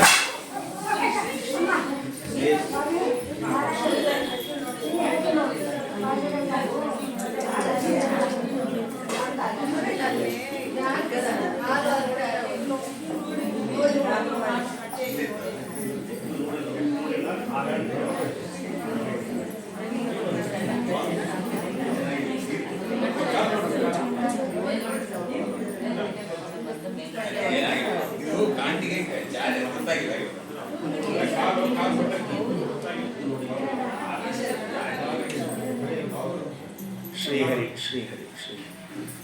ಏ ಬ್ರಾಹ್ಮಣಾನ್ ಮೈಧಿಯಾ ಕ್ಷಿಪತೋರ್ಚಯಂತಿ ತುಷ್ಯಧೃದಃ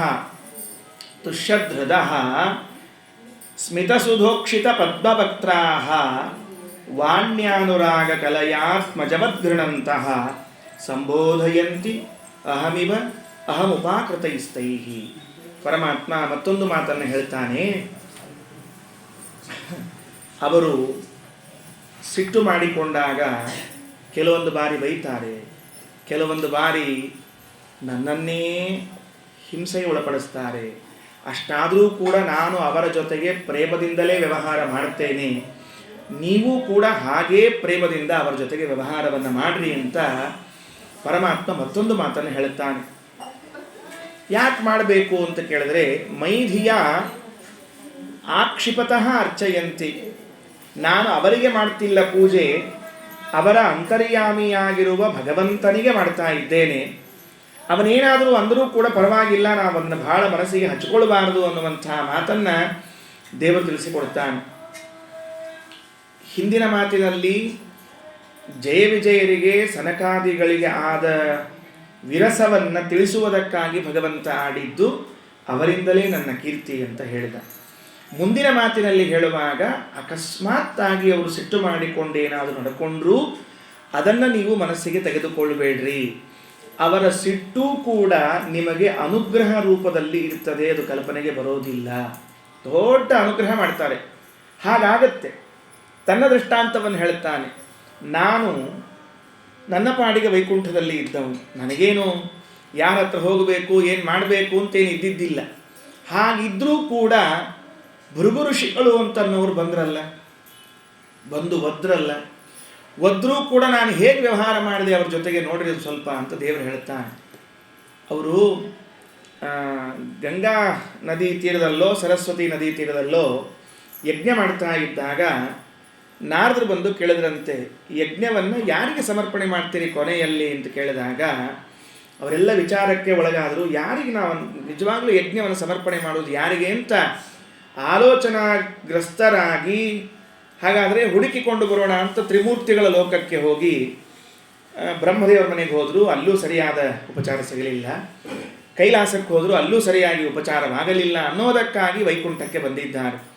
ಆದರೆ ಬರುವಾಗ ಏನಾಯಿತು ಅಂದರೆ, ವೈಕುಂಠದಲ್ಲಿ ಹಿಂದೆ ಎರಡೂ ಕಡೆಗೂ ಅವರಿಗೆ ಸರಿಯಾದ ಮಾನ ಸಿಗಲಿಲ್ಲಲ್ಲ ಅಂತನ್ನೋ ಸಿಟ್ಟು ಎಷ್ಟು ಜೋರಾಗಿತ್ತು ಅಂತ ಕೇಳಿದ್ರೆ, ಈ ವೈಕುಂಠದಲ್ಲಿ ಲಕ್ಷ್ಮಿಯನ್ನು ಆಲಿಂಗನ ಮಾಡಿಕೊಂಡು ಮಲಗಿರುವ ನಾರಾಯಣನ ಎದೆಗೆ ಹೋಗಿ ಒದ್ದು ಬಿಡುತ್ತಾರೆ.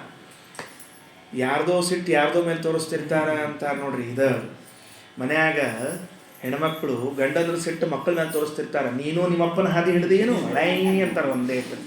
ನೀನು ನಿಮ್ಮಪ್ಪನ ಹೋತಿ ನೋಡೋದು ಬಟ್ ಫಡ್ ಅಂತ ಹೊಳಿತಾರೆ.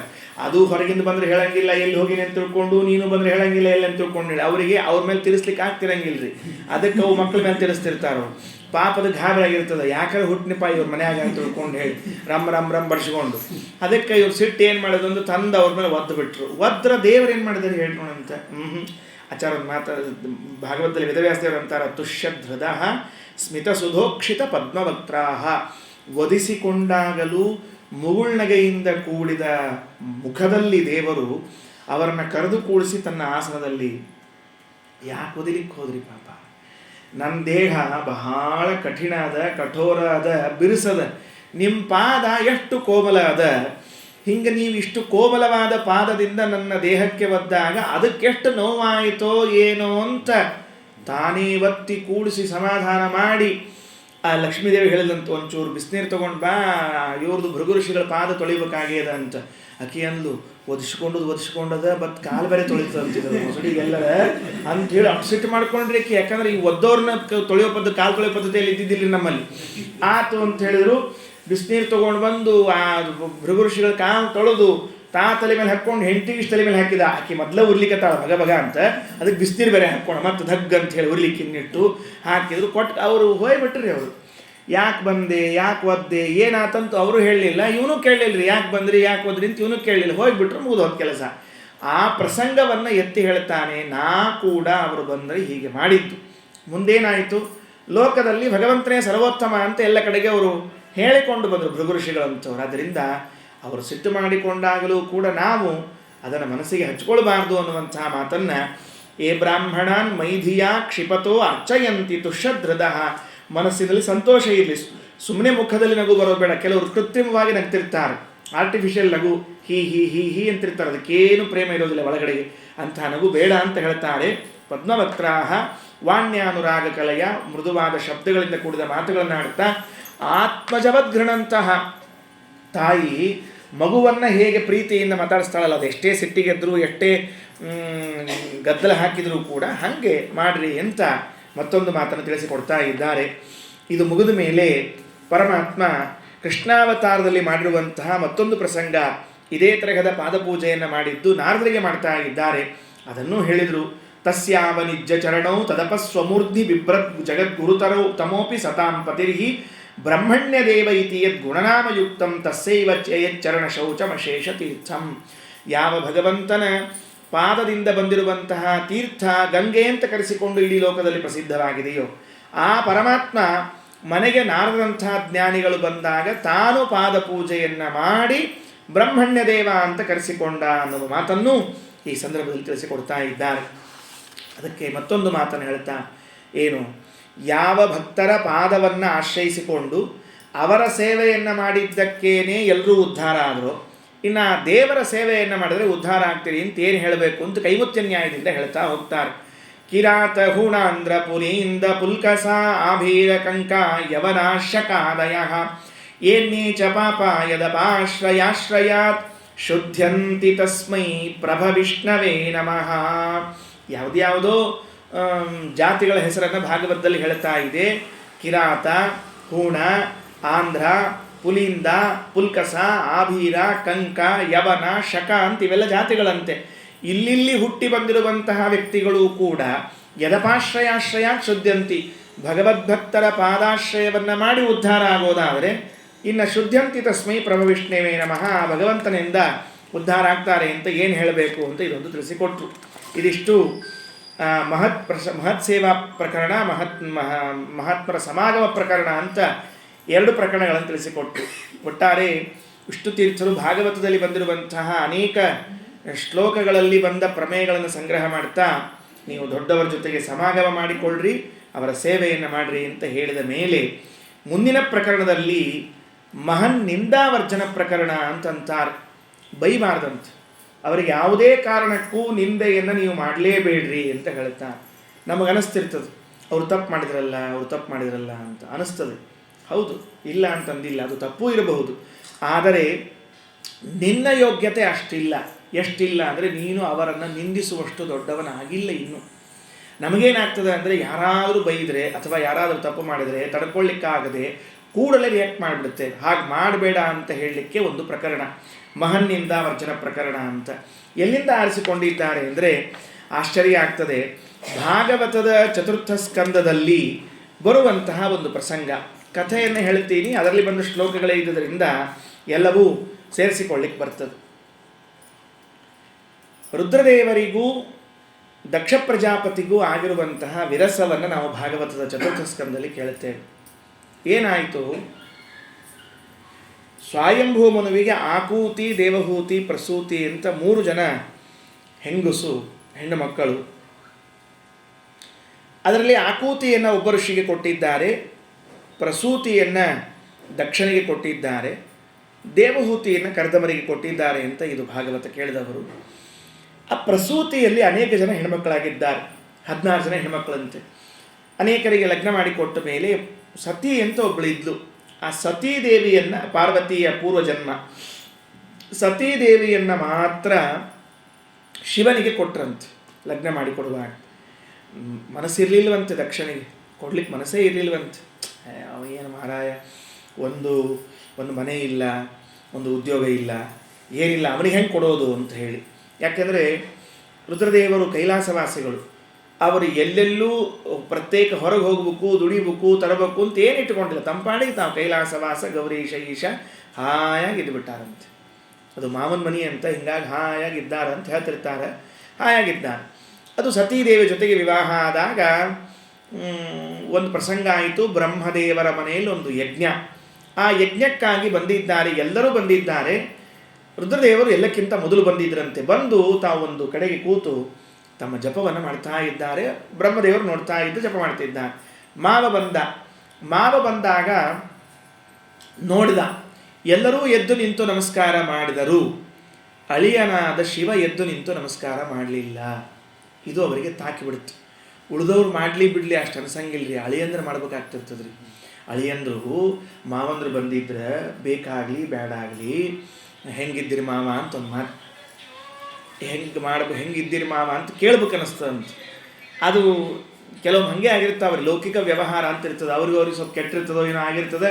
ಆ ಹೊತ್ತಿನೊಳಗೆ ಎದುರಿಗೆ ಭೇಟಿ ಆಗಿದ್ರು ಅಂದ್ರೆ ಸರಿ ಇದ್ದಿರಲಿಲ್ಲ ಅಂತ ಇಷ್ಟು ಕೇಳಬೇಕಾಗ್ತದೆ. ಅಷ್ಟೂ ಕೇಳಲಿಲ್ಲ, ನಮಸ್ಕಾರನೂ ಮಾಡಲಿಲ್ಲ ಅಂತ ಆದ ಕೂಡಲೇ ಸಿಟ್ಟು ಬಂದುಬಿಡ್ತೀವಿ.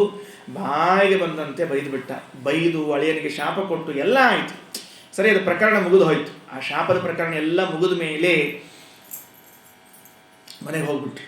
ಮನೆಗೆ ಹೋದ ಮೇಲೆ ಸ್ವಲ್ಪ ದಿವಸ ಕಳೆದ ಮೇಲೆ ದಕ್ಷರಿಗೆ ಒಂದು ಪ್ರಮೋಷನ್ ಆಯಿತು. ಅಂದರೆ ಪ್ರಜಾಪತಿ ಅಂತ ಪಟ್ಟ.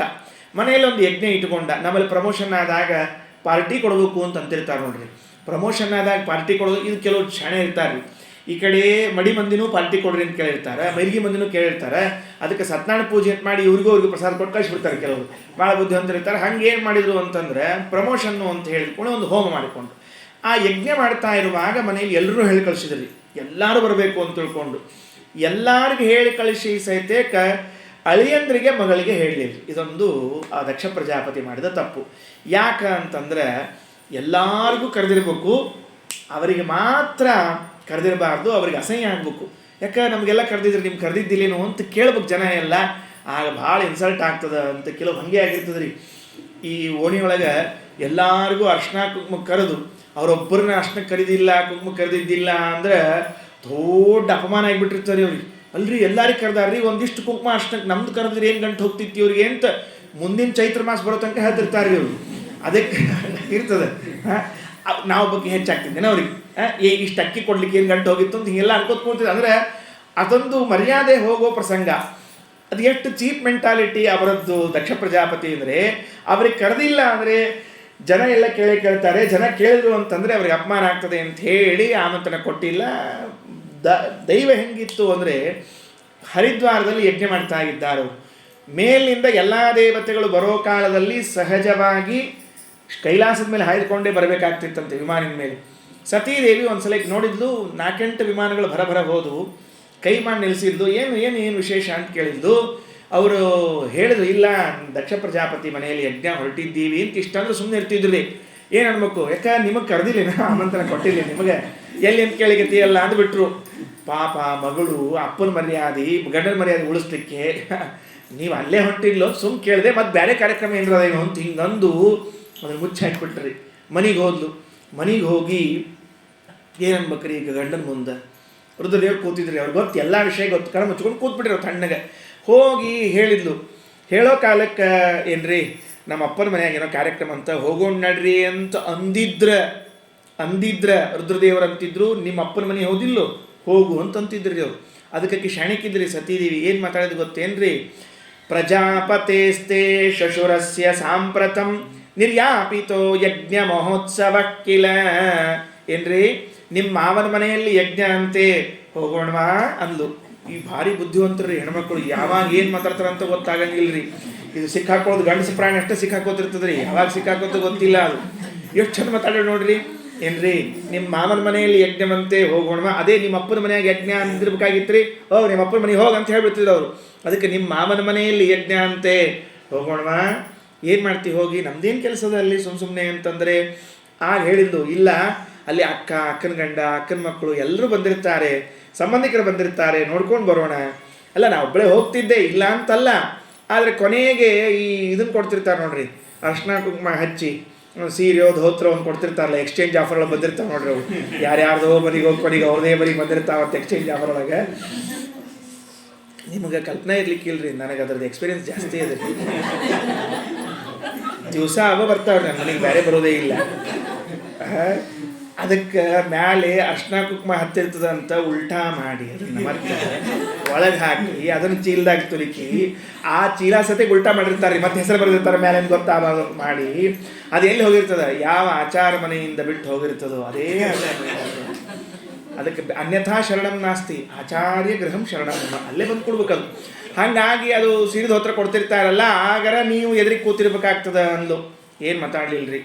ಕೇಳಿದ್ಲು, ಇಲ್ಲ ಆಮಂತ್ರಣ ಬಂದಿಲ್ಲ ಅಂಬೋದಕ್ಕೆ ಬೇಡ ಅಂತಿದ್ದೀರೇನು ಅಂತ ಮತ್ತೊಂದು ಮಾತು ಕೇಳ್ತಾರೆ. ಆ ಶ್ಲೋಕವನ್ನು ವಿಷ್ಣು ತೀರ್ಥ ಹಿಡಿತಾರೆ. ಇಲ್ಲಿಂದ ಪ್ರಾರಂಭ ಮಾಡಿಕೊಂಡು ಮುಂದಾದ ಘಟನೆಯನ್ನೆಲ್ಲ ಸಂಗ್ರಹ ಮಾಡ್ತಾರೆ. ನಿಜವಾಗಲೂ ಆಮಂತ್ರಣಕ್ಕಾಗಿ ಎಲ್ಲಿ ಅಪೇಕ್ಷೆ ಮಾಡಬೇಕು, ಎಲ್ಲಿ ಅಪೇಕ್ಷೆ ಮಾಡಬಾರ್ದು, ಎರಡೂ ಶಾಸ್ತ್ರ ಹೇಳ್ತದೆ. ಕಥಂ ಸುತಾಯಾಹ ಪಿತೃಗೇಹ ಕೌತುಕಂ ನಿಶಮ್ಯ ದೇಹಗ ಸುರವರ್ಯ ನಿಂಗತೆ ಅನಾಹುತ ಅಪ್ಯಭಿಯಾಂತಿ ಬಂಧುಷು ಭರ್ತೃಗುರೋಹೋ ದೇಹಕೃತಶ್ಚ ಕೇತನಂ. ಅಪ್ಪ, 3 ಸ್ಥಳಗಳಲ್ಲಿ ಆಮಂತ್ರಣವಿಲ್ಲದೆ ಇದ್ರೂ ಹೋಗ್ಬಹುದಂತ. ನಾವು ಅಷ್ಟೇ, ಮತ್ತು ಅವ್ರದ್ದಂತ ತಿಳ್ಕೊಬೇಡ್ರಿ, ಪುರಾಣದಾಗ ನಮಗೂ ಅಷ್ಟೇ. ಎಲ್ಲಿ? ಭರ್ತು ಗಂಡನ ಮನೆಗೆ, ಗುರೋಹೋ ಗುರುಗಳ ಮನೆಗೆ, ದೇಹಕೃತಶ್ಚ ತಂದೆಯ ಮನೆಗೆ ಹೋಗಲಿಕ್ಕೆ ಆಮಂತ್ರಣ ಬೇಕಾಗಿಲ್ಲ. ಅಲ್ರಿ ಸರ್, ಇದೇ ಅರ್ಥ ಆಗಿಲ್ಲ ನಮಗೆ. ತಂದೆ ಮನೆಗೆ ಹೋಗ್ಲಿಕ್ಕೆ ಆಮಂತ್ರಣ ಬೇಕಾಗಿಲ್ಲ, ಗುರುಗಳ ಮನೆಗೆ ಬೇಕಾಗಿಲ್ಲ, ಗಂಡನ ಮನೆಗೆ ಬೇಕಾಗಿಲ್ಲ, ಏನು ಅರ್ಥ ಆಗಿಲ್ಲ. ಹೆಣ್ಣುಮಗಳು ಅತ್ತೆ ಮನೆಯಿಂದ ತವ್ರ ಮನೆಗೆ ಹೋಗಿದ್ದಾಳಕ್ಕಿ, ತವ್ರ ಮನೆಗೆ ಇದ್ದಾಳೆ 4 ದಿವಸ ಆಯ್ತು, 8 ದಿವಸ ಆಯ್ತು. ಅತ್ತೆ ಮನೆಗೆ ಬರ್ಲಿಕ್ಕಿಲ್ಲ, ಗಂಡನ ಮನೆಗೆ ಬರ್ತಿಲ್ಲ ಅವಳು. ಯಾಕಂತ ಕೇಳ, ನಮ್ಮ ಮನೆಯವ್ರು ಇನ್ವಿಟೇಷನ್ ಕಳಿಸ್ತೀವಿ, ಆಮೇಲೆ ಬರ್ತೀನಿ ಅಂತಂದ್ರೆ ಇನ್ವಿಟೇಷನ್ ಬೇಕಾಗಿಲ್ಲ. ಅಲ್ಲಿ ನೀನು ಗಂಡನ ಮನೆಗೆ ಹೋಗುವುದಕ್ಕೆ ಯಾವ ಆಮಂತ್ರಣವೂ ಬೇಕಾಗಿಲ್ಲ, ನಿನ್ನ ಪಾಡಿಗೆ ನೀ ಹೋಗಬೇಕು. ಭರ್ತುಹು. ಎರಡನೇದು ದೇಹಕೃತಶ್ಚ, ತವ್ರ ಮನೆಗೆ ಹೋಗ್ಲಿಕ್ಕೆ ಯಾಕೆ ಬೇಕ್ರಿ ಆಮಂತ್ರಣ? ನಮ್ಮ ತವ್ರ ಮನೆ ಅದು, ಅಪ್ಪನ ಮನೆ ಅಮ್ಮನ ಮನೆಗೆ ಹೋಗ್ಲಿಕ್ಕೆ. ಹಾಗಾದರೆ ಅಪ್ಪ ಅಮ್ಮನ ಮನೆಗೆ ಹೋಗಲಿಕ್ಕೆ ಆಮಂತ್ರಣ ಬೇಕಾಗಿಲ್ಲ, ಗಂಡನ ಮನೆಗೆ ಹೋಗ್ಲಿಕ್ಕೆ ಆಮಂತ್ರಣ ಬೇಕಾಗಿಲ್ಲ. ಗುರೋಹೋ, ನಮ್ಮ ಗುರುಗಳು ಅಂತ ಇದ್ದರೆ ಅವ್ರ ಮನೆಯಲ್ಲಿ ಏನೇ ಕಾರ್ಯಕ್ರಮ ಇದ್ದರೂ ನಾವೇ ಹೋಗಿ ನಿಂತ್ಕೋಬೇಕು ಹೊರತಾಗಿ ಹೇಳಿಲ್ ಬಿಡ್ರಿ ನಮ್ಮ ಆಚಾರ ಅಂತ ಹೇಳೋದು ಬೇಡ. ಒಂದು ಕಾರ್ಯಕ್ರಮದ ಬಾ ಅಂತ ತಿಳ್ಕೊಂಡು ಮನೆಯಾಗ ಅಂತ ಹೇಳಿ ಅವ್ರ ಮನೆ ಜಗಳ ಕೂತ್ಕೊಡ್ಬಾರ್ರಿ. ಹುಚ್ಚುಗಳಂತಾರೆ ಅದಕ್ಕೆ. ಗುರುಗಳು ಅಂತ ಒಪ್ಪಿಕೊಂಡು ಅವ್ರು ಆಮಂತ್ರಣ ಕೊಡಲಿ ಅಂತ ಕೇಳಿ ಏನದ, ಗುರುಗಳ ಮನೆಯಿಂದ ನಮ್ಮ ಮನೆ ಹೋಗ್ಬಿಡ್ಬೇಕಷ್ಟೇ ಕಾರ್ಯಕ್ರಮಕ್ಕೆ ಅಂತ 3 ಸ್ಥಳಗಳನ್ನು ಹೇಳ್ತಾ ಇದ್ದಾಳೆ. ಈಗಿದು ತಂದೆ ಮನೆ ಅದ, ಆಮಂತ್ರಣ ಬರದೇ ಇದ್ರೂ ಹೋಗ್ಲಿಕ್ಕೆ ಅವಕಾಶ ಅದ. ಹೆಣ್ಮಕ್ಳಿಗಂತರೂ ವಿಶೇಷವಾಗಿ ಅಮ್ಮನ ಮನೆ ಅಂದರೆ ಭಾರೀ ಪ್ರೇಮ ರೀ. ಯಾಕಂದ್ರೆ ಅದು 20-25 ವರ್ಷ ಅಲ್ಲಿ ಇದ್ಬಿಟ್ಟಿರ್ತಾರೆ ಲಗ್ನ ಮಾಡ್ಕೊಳ್ಳೋಕ್ಕಿಂತ ಮೊದಲು. ಅದು ಭಾರಿ ಅಟ್ಯಾಚ್ಮೆಂಟ್ ಬೆಳೆದಿರ್ತದೆ ರೀ. ಅದಕ್ಕೆ ಹಿಂದಕ್ಕೆಲ್ಲ ಔಷಧ ಲಗ್ನ ಮಾಡಿಬಿಡ್ತಿದ್ರಿ. ಇವು ಅಟ್ಯಾಚ್ಮೆಂಟ್ ಬೆಳೆಯೋದ್ರೊಳಗೆ 10-12 ಲಗ್ನ ಮಾಡಿ 10-12ಕ್ಕೆ ಶುರು ಮಾಡಿರ್ತಿದ್ರು. ನಿಂತವ್ರು ಇದು ಅಲ್ಲದ ನಿನ್ನ ಮನೆ ನೆನಪಿಟ್ಕೋ, ಇಲ್ಲಿ ಕೂಡ್ಬೇಡ ನೀನು ಅಂತ ಅವತ್ತಿನಿಂದ ತುಂಬಿ ಕೊನೆಗೆ ಅದು ಅಲ್ಲೇ ತಲೆ ಇಟ್ಕೊಂಡು ಕೂತಿರ್ತಿದ್ರು. ಇವು ಯಾವ ಸಣ್ಣ ಬಾಲ್ಯವಾಗಿರ್ತಾವ್ರಿ, ಅವ್ರನ್ನ ಹೋಗಿ ಮಾತಾಡ್ಸ್ರಿ, ನಿಮ್ಮಮ್ಮನ ಇದೇ ರೀ ನಮ್ದು ಮನೆ ಇದೇ ರೀ ಅಂತಿರ್ತಾವೆ. ಯಾಕಂದ್ರೆ ಅವು ಸಣ್ಣ ಇದ್ದಾಗಿಂದ ತಲೆಯಾಗಿದ್ದ ಮನೆಗೆ ಕೂತ್ಬಿಟ್ಟಿರ್ತಾರೆ. ಈಗ ವಿವಾಹದ ವ್ಯವಸ್ಥೆ ಬದಲಾದ್ರಿಂದ 20, 25, 30 ಇರಲಿ, ಅದು ಎಷ್ಟು ಹೋಗ್ತಾ ಮುಂದೆ ಅಷ್ಟು ಆಗೋ ತನಕನೂ ತವ್ರ ಮನೆ ಪ್ರೇಮ ಇದ್ದಿದ್ದರಿಂದ ಭಾಳ ಅಟ್ಯಾಚ್ಮೆಂಟ್ ಬೆಳೆದ್ಬಿಟ್ಟಿರ್ತಾರೆ. ಹಿಂಗಾಗಿ ಏನರ ಒಂದು ಸಣ್ಣ ಜಗಳ ಆಗಲಿ ಮನ್ಯಾಗ ಗಂಡನ ಜೊತೆಗೆ, ತಕ್ಷಣ ಬಂದು ಕೂತಿರ್ತಾವ್ರಿ. ಇಲ್ಲಿ ಕೂತ್ರಿ ಹೇಳ್ರಿ, ಮುಂದೆ ಕೂತಿರ್ತ ಸುಮ್ ಕೂತ್ರಿ. ಅಪ್ಪ ಅಮ್ಮ ಏನು ಮಾಡ್ಬೇಕ್ರಿ, ಹೋಗ್ಬೇಡ ನೀನು ಇಲ್ಲೇ ಕೂಡು, ಅವ್ನು ಬರ್ತಾನ, ಬರ್ಲಿ ಅವ ಏನು ದೊಡ್ಡ ಬರಲಿಲ್ಲ ಶಡ ಕೂಡಲ ನೋಡ್ತೀನಿ ಅಂತ ಹೇಳಿ ಇವ್ರು ಸಪೋರ್ಟ್ ರೀ ಅವಂಗೆ. ಆ ಮಗಳಿಗೆ ಹೇಳ್ಬೇಕು, ಮನ್ಯಾಗ ಇದ್ದೇ ಇರ್ತಾವಲ್ಲ, ಏನು ದೊಡ್ಡದಲ್ಲ, ನಡಿ ಏನು ತಿಳ್ಕೊಂಡು ಕಳಿಸ್ಬೇಡ. ಕಳ್ಸಂಗಿಲ್ಲ ರೀ ಅವ್ರು. ಬರಲಿ ತಪ್ಪ ತಲ್ಲಿ ನಿನ್ನ ಮುಂದೆ ಕೂಡಲಿಲ್ಲ, ನಾ ಕಳಿಸ್ತೀನಿ ಅವಾಗ ಅಂತ. ಇದೊಂದು ಬೇರೆ ಹುಚ್ಚರ ಸಂತಿಗಳು ಎಂದೆಂದು ಮಾಡಬಾರ್ದು ಅಂಥವು. ಇವು ಹಿಂಗಿದ್ರೆ ಅವು ಇನ್ನೂ ತಿರ್ಸಷ್ಟಿದ್ವು ಅಂತ ಇಟ್ಕೊಳ್ರಿ. ಅವು ಮಾಡ್ಕೊಂಡದ್ದು ನೀ ಆ ಕಡೆ ನಾ ಈ ಕಡೆ ಅಂದ್ರೆ ಏನು ಮಾಡೋದು ಮುಂದೆ ಆತಲ್ಲ ಕೆಲಸ. ಅದಕ್ಕೆ ಎಂದೆಂದು ಅಂಥ ಕಾರ್ಯಕ್ರಮ ಮಾಡ್ಲಿಕ್ಕೆ ಹೋಗಬಾರ್ದು. ನಾವು ಹೋಗ್ಬೇಕಾಗ್ಯದ. ಮತ್ತು ತವ್ರ ಮನೆ ಪ್ರೀತಿ ಹೋಗ್ತೀನಿ ಅಂತ ಅಂದು. ಆಗ ಶಿವ ಒಂದು ಮಾತಾಡಿದ್ರೆ ಭಾಳ ಚೆನ್ನಾಗಿದೆ ರೀ. ಹೌದು, ನೀ ಹೇಳಿದ್ದು ಸರಿ. ಅವಶ್ಯವಾಗಿ ಈ 3 ಸ್ಥಳಗಳಲ್ಲಿ ಆಮಂತ್ರಣ ಇಲ್ಲದೆ ಇದ್ದರೂ ಹೋಗ್ಲಿಕ್ಕೆ ಬರ್ತದೆ.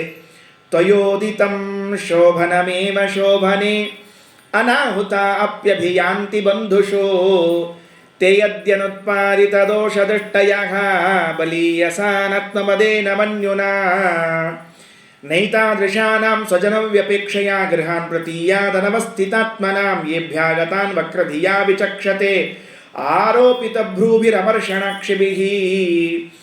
ಆಮಂತ್ರಣ ಇಲ್ಲದೆ ಇದ್ದಲ್ಲೂ ಹೋಗಬಹುದು, ಆದರೆ ನಾವು ಹೋದಾಗ ಅವ್ರು ಹೆಂಗೆ ಇನ್ವೈಟ್ ಮಾಡ್ಬೇಕು ಗೊತ್ತೇನು, ನಮ್ಮನ್ನು ನಾವು ಹೋದಾಗ ಹೆಂಗೆ ಕರೀಬೇಕು ಗೊತ್ತೇನು, ಎಲ್ಲರಿಗೂ ಆಮಂತ್ರಣ ಕೊಟ್ವಿ, ನಿಮಗೊಂದು ಮರ್ತೋಯ್ತಲ್ಲ, ಎಷ್ಟು ಉದಾರ ನಿಮ್ಮ ಮನಸ್ಸು, ನಾವು ಆಮಂತ್ರಣ ಕೊಡದೇ ಇದ್ದರೂ ನಮ್ಮನೆ ಕಾರ್ಯಕ್ರಮ ಅಂತ ಬಂದಿದ್ದೀರಲ್ಲ ಅಂತ ನಮ್ಮನ್ನು ಪ್ರೀತಿಯಿಂದ ಕರ್ಕೊಂಡು ಹೋಗ್ಬೇಕು ಅಂತಲ್ಲಿ ಹೋಗ್ಬೇಕ್ರಿ ನಾವು. ಏನಾಗಿರ್ತದೆ ರೀ, ಈ ಲಗ್ನದ ಗಡಿಬಿಡಿ ಇರ್ತದೆ ನೋಡ್ರಿ, ಎಡಕ್ಕ ಬಲಕ್ಕ ಮನೆಯಾಗಿದ್ದವ್ರು ಪಾಪ ಲಗ್ನಕ್ಕೆ ಭಾಳ ಸಹಾಯ ಮಾಡಿರ್ತಾರೆ. ಅವ್ರು ಏನೋ ಸಾಮಾನು ತರೋದು ಮಾಡೋದು ಎಲ್ಲ ಮಾಡಿರ್ತಾರೆ. ಇಡೀ ಊರು ಮಂದಿಗೆ ಆಮಂತ್ರಣ ಕೊಟ್ಟು ಬಂದಿರ್ತೀವಿ, ಇವ್ರಿಗೆ ಆಮಂತ್ರಣ ಕೊಟ್ಟರೆ ಇಬ್ಬರಿಗೆ ಎಡಕ್ಕೆ ಬಲಕ್ಕೆ ಇದ್ದವರಿಗೆ ಪಾಪ ಅವ್ರು ಬೇಜಾರು ಮಾಡ್ಕೋತಾರೇನು, ನಮ್ಮನೆ ಇದೇನು ಎಲ್ಲ ಏನು ಎಡಕ್ಕೆ ಬಲಕ್ಕೆ ಇದ್ದವ್ರಪ್ಪ ಅವೆಲ್ಲ ಭಾಳ ಹಚ್ಕೋಬಾರ್ದು ಅಂತ ತಾವೇ ಹೆಂಗೆ ವಹಿಸಿರ್ತಾರೋ ಹಾಗೇ ನಾವೇನು ಮಾಡಬೇಕು ಅಂದರೆ ಅಂಥವ್ರ ಮನೆಗೆ ಹೋದಾಗ ಅವ್ರು ಅನ್ಬೇಕು, ನಿಮ್ಗೆ ಆಮಂತ್ರಣ ಕೊಟ್ಟಿರಲಿಲ್ಲ, ನೀವೇ ದೊಡ್ಡ ಮನಸ್ಸು ಮಾಡಿ ಬಂದಿದ್ದೀರಿ ಅಂತ ಅನ್ಬೇಕು.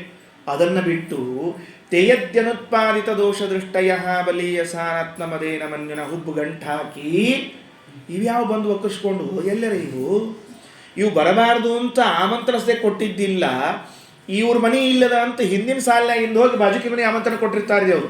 ಯಾಕಂದ್ರೆ ಹಿಂಗೆ ಎದುರಿಗೆ ಹೋದ್ರೆ ಇವ್ರ ಮನೆ ಮುಂದೆ ಹೋಗ್ಬೇಕಾಗ್ತದೆ ಅಂತ ಇಟ್ಕೊಂಡು ಹಿಂಗೆ ಹಾಸ್ಕೊಂಡು ಬಂದು ಇವ್ರ ಮನೆ ಆಮಂತ್ರಣ ಕೊಟ್ಟಿರ್ತಾರೆ. ಅಂಥದ್ದು ಇವು ಬಂದು ಮತ್ತೆ ಒಕ್ಕರ್ಸ್ಕೊಂಡ್ವಲ್ಲ ಅಂತ ಯಾರು ಬೈತಾರೆ, ಹುಬ್ಬು ಗಂಟು ಹಾಕ್ತಾರೆ, ಸಿಟ್ಟು ಮಾಡ್ಕೊಳ್ತಾರೆ, ಅಂಥವ್ರ ಮನೆಗೆ ಹೋಗಬಾರ್ದು. ಆಮಂತ್ರಣ ಇದ್ರೂ ಹೋಗಬಾರ್ದು, ಇಲ್ಲದೇ ಇದ್ರಂತೂ ದೂರೇ ಉಳಿತು. ಅದಕ್ಕೆ ನಿಮ್ಮ ಅಪ್ಪನ ಮನೆಗೆ ಹೋಗೋದು ಬೇಡ. ನೋಡು, ಮುಂದೊಂದು ರುದ್ರದೇವರು ಮಾತು ಹೇಳ್ತಾರೆ, ತಥಾ ಅರಿಭಿಃ ನ ಪ್ರಧನೇ ಶಿಲೀಮುಖೈಃ ಶೇತೇರ್ದಿತಾಂಗೋ ಹೃದಯೇನ ದೂಯತಾ ಸ್ವನಾಂ ಯಥಾ ವಕ್ರಧಿಯಾಂ ದುರುಕ್ತಿಭಿಃ ದಿವಾನಿಶಂ ತಪ್ಯತಿ ಮರ್ಮತಾಡಿತಃ. ಯುದ್ಧ ಭೂಮಿಯಲ್ಲಿ ಶತ್ರು ಒಬ್ಬ ಆಯುಧದಿಂದ ನಮ್ಮ ಮೇಲೆ ಆಕ್ರಮಣ ಮಾಡಿದಾಗಲೂ ಅಷ್ಟು ಗಾಯ ಆಗಲಿಕ್ಕಿಲ್ಲ, ನಮ್ಮವರೇ ಅಂದ ಮಾತಿರ್ತದಲ್ಲ ಅದು ಚುಚ್ಚಿದ್ದು ಬಹಳ ಗಾಯ ಆಗ್ತದಂತೆ, ಬಹಳ ಬೇಗನೆ ಮನಸ್ಸಿಗೆ ನಾಡುತ್ತದೆ. ಈ ವಿಶೇಷವಾಗಿ ಮನೆಯಲ್ಲಿ ಏನು ಸಂಬಂಧಗಳಿರ್ತಾವೆ ನೋಡ್ರಿ, ಅವು ಕೆಡಿಸ್ಕೋಬಾರ್ದು ಅಂತಿದ್ರೆ ಎಂದೂ ಬಿರುಸು ಮಾತಾಡಬಾರ್ದ್ರಿ. ಅವು ಆಡಿದ್ವು ಅಂದರೆ ಸಾಯೋ ತನಕ ಬರ್ತಿರ್ತಾವೆ, ರಿಪೀಟ್ ಆಗ್ತಿರ್ತಾವೆ. ಕೆಲವೊಮ್ಮೆ ಸತ್ತ ಮೇಲೆ ಸತೆ ಕಂತಿರ್ತಾರೆ, ಅವ್ರು ಬಿಡೋದೇ ಇಲ್ಲ. ವಿಶೇಷವಾಗಿ ಅತ್ತಿ ಸೊಸಿ ಇರ್ತಾವೆ ನೋಡ್ರಿ, ಅವು ಒಂದು ಮಾತು ಅಂದಿದ್ರು ಅಂದರೆ ಸೊಸಿ ಕೊನೆ ತನಕ ನೆನಪಿಟ್ಕೊಂಡಿರ್ತಾಳೆ ರೀ. ಅದನ್ನು ಅವ್ರ ಅತ್ತೆಯವರು ಹೋಗಿ ಒಂದು 8-10 ಅವಿಧವಾನವಮಿ ಮುಗಿದಿದ್ರು ಇನ್ನೂ ಹಂಗೆ ಬರ್ತಿರ್ತಾರೆ ಬಾಯಾಗ, ಎಲ್ಲ ಹೋಗ್ಯಾರ ಬಿಡ, ಹೋಗ್ಯಾರ, ಹೋಗಿಲ್ಲ ಅಂತ ಯಾರಂದ್ರೆ ಗಂಡ ಸಮಾಧಾನ ಮಾಡ್ತಿರ್ತಾನೆ ರೀ, ಹೋಗ್ಯಾರ ಬಿಡ, ಹೋಗೋ ಕೈಲೆಲ್ಲ ಅಂದು ಹೋಗೋಳಕ್ಕೆ ಅಂತ ಹೇಳೇ ಅಂತಿರ್ತಾರೆ ಪಾಪ. ಅವು ಅಂದ್ರೆ ಅದು ಅಷ್ಟು ಮನಸ್ಸಿಗೆ ಕೂತ್ಬಿಟ್ಟಿರ್ತದೆ, ಹೋಗೋದಿಲ್ಲ. ನಮ್ಮ ಗುರುಗಳು ಹೇಳ್ತಿರ್ಬೇಕು ಯಾವಾಗಲೂ ಕೂಡ, ಆ ವ್ಯಕ್ತಿ ಸತ್ತ ಮೇಲೂ ಅವನನ್ನು ಭೂಮಿಯ ಅಡಿಯಲ್ಲಿ 4-8 ಅಡಿ ತೋಡಿ ಒಳಗೆ ಹಾಕಿ ಮಣ್ಣು ಮುಚ್ಚಿ ಬಂದರೂ ಕಟ್ಟಿಗೆಯಲ್ಲಿಟ್ಟು ಪುರು ಅಂತ ಸುಟ್ಟು ಉರಿದ್ರೂ ಕೂಡ ಇನ್ನೂ ಅವ ಅಂದದ ಮಾತು ಹೋಗೋದಿಲ್ವಂತ್ರಿ. ಅದಕ್ಕೆ ಮಾತಾಡುವಾಗ ಇನ್ನೊಬ್ಬರನ್ನ ನೋಡ್ಕೊಂಡು ಮಾತಾಡಬೇಕು ಅಂತ. ತಥಾ ಅರಿಭಿಃ ನ ಪ್ರಧನೇ ಶಿಲೀಮುಖೈಃ. ಯುದ್ಧವಾಡುವಾಗ ಶತ್ರುಗಳು ಎದುರಿನಲ್ಲಿ ನಿಂತು ಬಾಣವನ್ನೋ ಖಡ್ಗವನ್ನೋ ಹಾಕಿ ತಿವಿದ್ರೆ ಶೇತೆ ಅರ್ಧಿತಾಂಗ ಕೆಳಗೆ ಬೀಳ್ತಾನೆ, ಅಷ್ಟು ಮನಸ್ಸಿಗೆ ನೋವಾಗೋದಿಲ್ಲ. ಹೃದಯೇನ ದೂಯತ ಸ್ವಾನಾಂ ಯಥಾ ವಕ್ರಧಿಯಾಂ. ನಮ್ಮವರೇ ಆದವರು ಸೊಟ್ಟ ಮುಖ ಮಾಡಿಕೊಂಡು ಅಂದರೆ ಅದು ಎಷ್ಟು ಮನಸ್ಸಿಗೆ ಉಳಿದು ಬಿಡ್ತದೆ. ಮಕ್ಕಳೇ ರೀ, ನಾವೇ ಪ್ರೀತಿಯಿಂದ ಬೆಳೆಸಿದ ಮಕ್ಕಳು ಯಾವುದೋ ಒಂದು ಪ್ರಸಂಗದಲ್ಲಿ ಹಿಂಗೆ ಅಂದುಬಿಟ್ರು ಅಂದರೆ ಅದು ಇಷ್ಟು ನೋವಾಗ್ತದೆ, ಕೊನೆವರೆಗೂ ಉಳಿತದೆ. ಮರಿತೀವಿ, ಮತ್ತು ಸಮ ಆಗ್ತದೆ, ಎಲ್ಲ ಸರಿ, ಅದು ಉಳಿದು ಬಿಡ್ತದೆ ನೋಡ್ರಿ ಮನಸ್ಸಿನಲ್ಲಿ. ಅದಕ್ಕೆ ಮಾತಾಡುವಾಗ ಬಹಳ ಎಚ್ಚರ ಇರಲಿ ಅಂತ ತಿಳ್ಕೊಂಡು ಹೇಳಿ ಮರ್ಮತಾಡಿತಃ ಇದನ್ನು ತಿಳಿಸಿಕೊಟ್ರು. ಮುಂದೇನಂದರು, ನಾ ಇಷ್ಟು ಯಾಕೆ ಹೇಳಿಕತ್ತೀನಿ ನಿನಗೆ ಅಂತಂದರೆ, ನೀನು ಹೋಗಬೇಡ, ನಾನು ಹೋಗೋದಿಲ್ಲ ನಿಮ್ಮಪ್ಪನ ಮನೆಗೆ. ನೀ ಹೋದಿ ಅಂದ್ರೆ ಅವರೊಂದೇನ್ರ ಅಂತಾರ ಅಂದ್ರೆ ನೀನು ಸತ್ತೇ ಹೋಗ್ತೀನಿ, ನೆನಪಿಟ್ಟುಕೋ, ತಡ್ಕೊಳಿಕ್ಕೆ ಆಗಂಗಿಲ್ಲ ನಿನಗೆ ಅಂತ ಎಲ್ಲ ಹೇಳಿದ್ರು. ಆದರೂ ಬಿಡಲಿಲ್ಲರಿ ಸತೀದೇವಿ. ಒಮ್ಮೆ ಒಳಗೆ ಹೋಗೋದು, ಒಮ್ಮೆ ಹೊರಗೆ ಬರೋದು, ಮನೆಯಿಂದ ಹೊರಗೆ ಹೋಗೋದು, ಒಳಗೆ ಹೋಗೋದು, ಕೈಯಾಗ ಬ್ಯಾಗ್ ಹಿಡ್ಕೊಳ್ಳೋದು, ಒಳಗೆ ಹೋಗೋದು, ಮತ್ತು ಹೊರಗೆ ತಂದಿಡೋದು. ಇಷ್ಟೆಲ್ಲ ಮಾಡಿದ್ಮೇಲೆ ರುದ್ರದೇವರು ಅಂದ್ಕೊಂಡ್ರು, ಆಕೆ ಹೋಗಬೇಕು ಅಂತ ಸಂಕಲ್ಪ ಮಾಡಿಕೊಂಡಾಗ ನಾ ತಡೆಯೋದ್ರೊಳಗೆ ಅರ್ಥ ಇಲ್ಲ. ಆಕೆಗೆ ಹೋಗ್ಬೇಕು ಅಂತದ, ನಾ ಅಂತೂ ಹೋಗೋದಿಲ್ಲ. ತಾವಲ್ಲೇ ಉಳಿದ್ರು. ಸತೀದೇವಿಯನ್ನು ಕೊಟ್ಟು ಕಳಿಸಿದ್ರು. ಸತೀದೇವಿ ಹೇಳಿದ್ರು, ನೋಡು, ಯದಾಸ ಸದ್ಯೋ ಸ್ವಜನಾತ್ ಪರಾಭವ ಮರಣಾಯ ಕಲ್ಪತೆ. ನೀ ಹೋಗ್ತಿ, ಅಪಮಾನ ಆಗ್ತದೆ ನಿನಗಲ್ಲಿ, ಆ ಅಪಮಾನ ತಡ್ಕೊಳ್ಳಿಕ್ಕಾಗಲಾರ್ದೆ ನಿನಗೆ ಮರಣವೇ ಬರ್ತದೆ ಅಂತ ಹೇಳಿದರು. ಮನಸ್ಸಿಗೆ ಹಚ್ಕೊಳ್ಳಿಲ್ಲ. ಅಮ್ಮ ಅಪ್ಪ ಸಂಬಂಧಿಕರು ಅಂತ ಖುಷಿಯಿಂದ ಹೋದ ಕೂಡಲೇ ಫಸ್ಟ್ ಬಾಗ್ಲ ತೆಗೆದಾಗ ಸಂಬಂಧಿಕರೆಲ್ಲ ಅಲ್ಲೇ ಕೂತಿದ್ರು ಕಾರ್ಯಕ್ರಮದೊಳಗೆ. ಸತಿ ಯಾಕೆ ಬಂದಿ ನೀನು ಅಂತ ಕೇಳಿದರು. ಮನೆಗೆ ಬಂದವರಿಗೆ ಯಾಕೆ ಬಂದಿ ನೀನು ಅಂತ ಕೇಳಿದ್ರೆ ತವರು ಮನೆಯಲ್ಲಿ ಅವಳು ಇರಬೇಕೋ ಸಾಯಬೇಕೋ ಹೇಳ್ರೋಣ ಅಂತ ಹೇಳಿದ್ರು. ದೇವ್ರು ಬೇಡ, ನೀನು ಹೋದ ಕೂಡಲೇ ನಿನಗೆ ಅಪಮಾನ ಆಗ್ತದೆ ಅಂತ ಹಾಗೇ ಬಿಡ್ತೀರಿ. ಕೊನೆಗೆ ಅವ್ವ ಬಂದು ಸುಮ್ಕೊಡ್ರಿ ಅಂಥವೆಲ್ಲ ಮಾತಾಡಬೇಡ್ರಿ ಅಂತ ತಿಳ್ಕೊಂಡು ಕರ್ಕೊಂಡು ಹೋಗಿ ಏನು ಹೇಳ್ಬೇಕು ಗೊತ್ತೇನು, ತಾಯಿ ನೋಡು ನೀ ಬಂದದ್ದು ನಿಮ್ಮ ಅಪ್ಪಗೆ ಗೊತ್ತಾಗೋದು ಬೇಡ, ಸ್ವಲ್ಪ ದೂರ ಕೂಡು, ಎಲ್ಲರ ಕಣ್ಮರಿ ಮಣ್ಮರಿ ಕೂತ್ಕೊಂಡು ಎಲ್ಲ ಕಾರ್ಯಕ್ರಮ ನೋಡಿಕೊಂಡು ಹಂಗೆ ಊಟ ಮಾಡಿ ನಾ ಹಂಗೆ ನಿನಗೆ ಒಂಚೂರು ಅರ್ಶನ ಹಾಕೊಂಡು ಕೊಡ್ತೀನಿ, ನೀನು ಹಿಂಗೆ ಹೋಗ್ಬಿಡು, ನಿಮ್ಮ ಅಪ್ಪನ ಕಣ್ಣಿಗೆ ಬೀಳ್ಲಿಕ್ಕೆ ಹೋಗಬೇಡ. ಸಾಕಾಗಿತ್ತ ಈ ಮರ್ಯಾದೆ? ಬೇಕಾಗಿತ್ತಾ ಇದು? ಇಂಥ ಪ್ರಸಂಗದಲ್ಲಿ ನಡೆದ ಒಂದು ಘಟನೆ. ಏನಾಯಿತು ನಡೆದದ್ದು? ಹಾಗೇ ನಡೀತು ಅಂದರೆ ಅಪ್ಪ ಹೊರಗಡೆಯಿಂದ ಯಜ್ಞ ಮಾಡ್ತಾ ಇದ್ದಾನೆ, ಪುರೋಹಿತರು ತುಪ್ಪ ಹಾಕಿಸ್ತಾ ಇದ್ದಾರೆ, ಇಂದ್ರಾಯ ಸ್ವಾಹ ಮಂತ್ರ ಹಾಕ್ತಾ ಬಂದರು. ರುದ್ರದೇವರಿಗೆ ಆಹುತಿಯನ್ನು ಹಾಕಬೇಕು.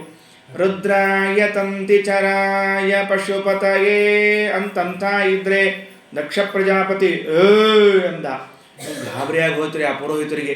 ಮಂತ್ರ ಏನಾದರೂ ತಪ್ಪು ಹೇಳಿಬಿಟ್ನ, ಸ್ಪೆಲ್ಲಿಂಗ್ ಮಿಸ್ಟೇಕ್ ಆಯ್ತಾ ಅಂದ. ಏನಾದ ಸ್ವಾಮಿ ಅಂದ.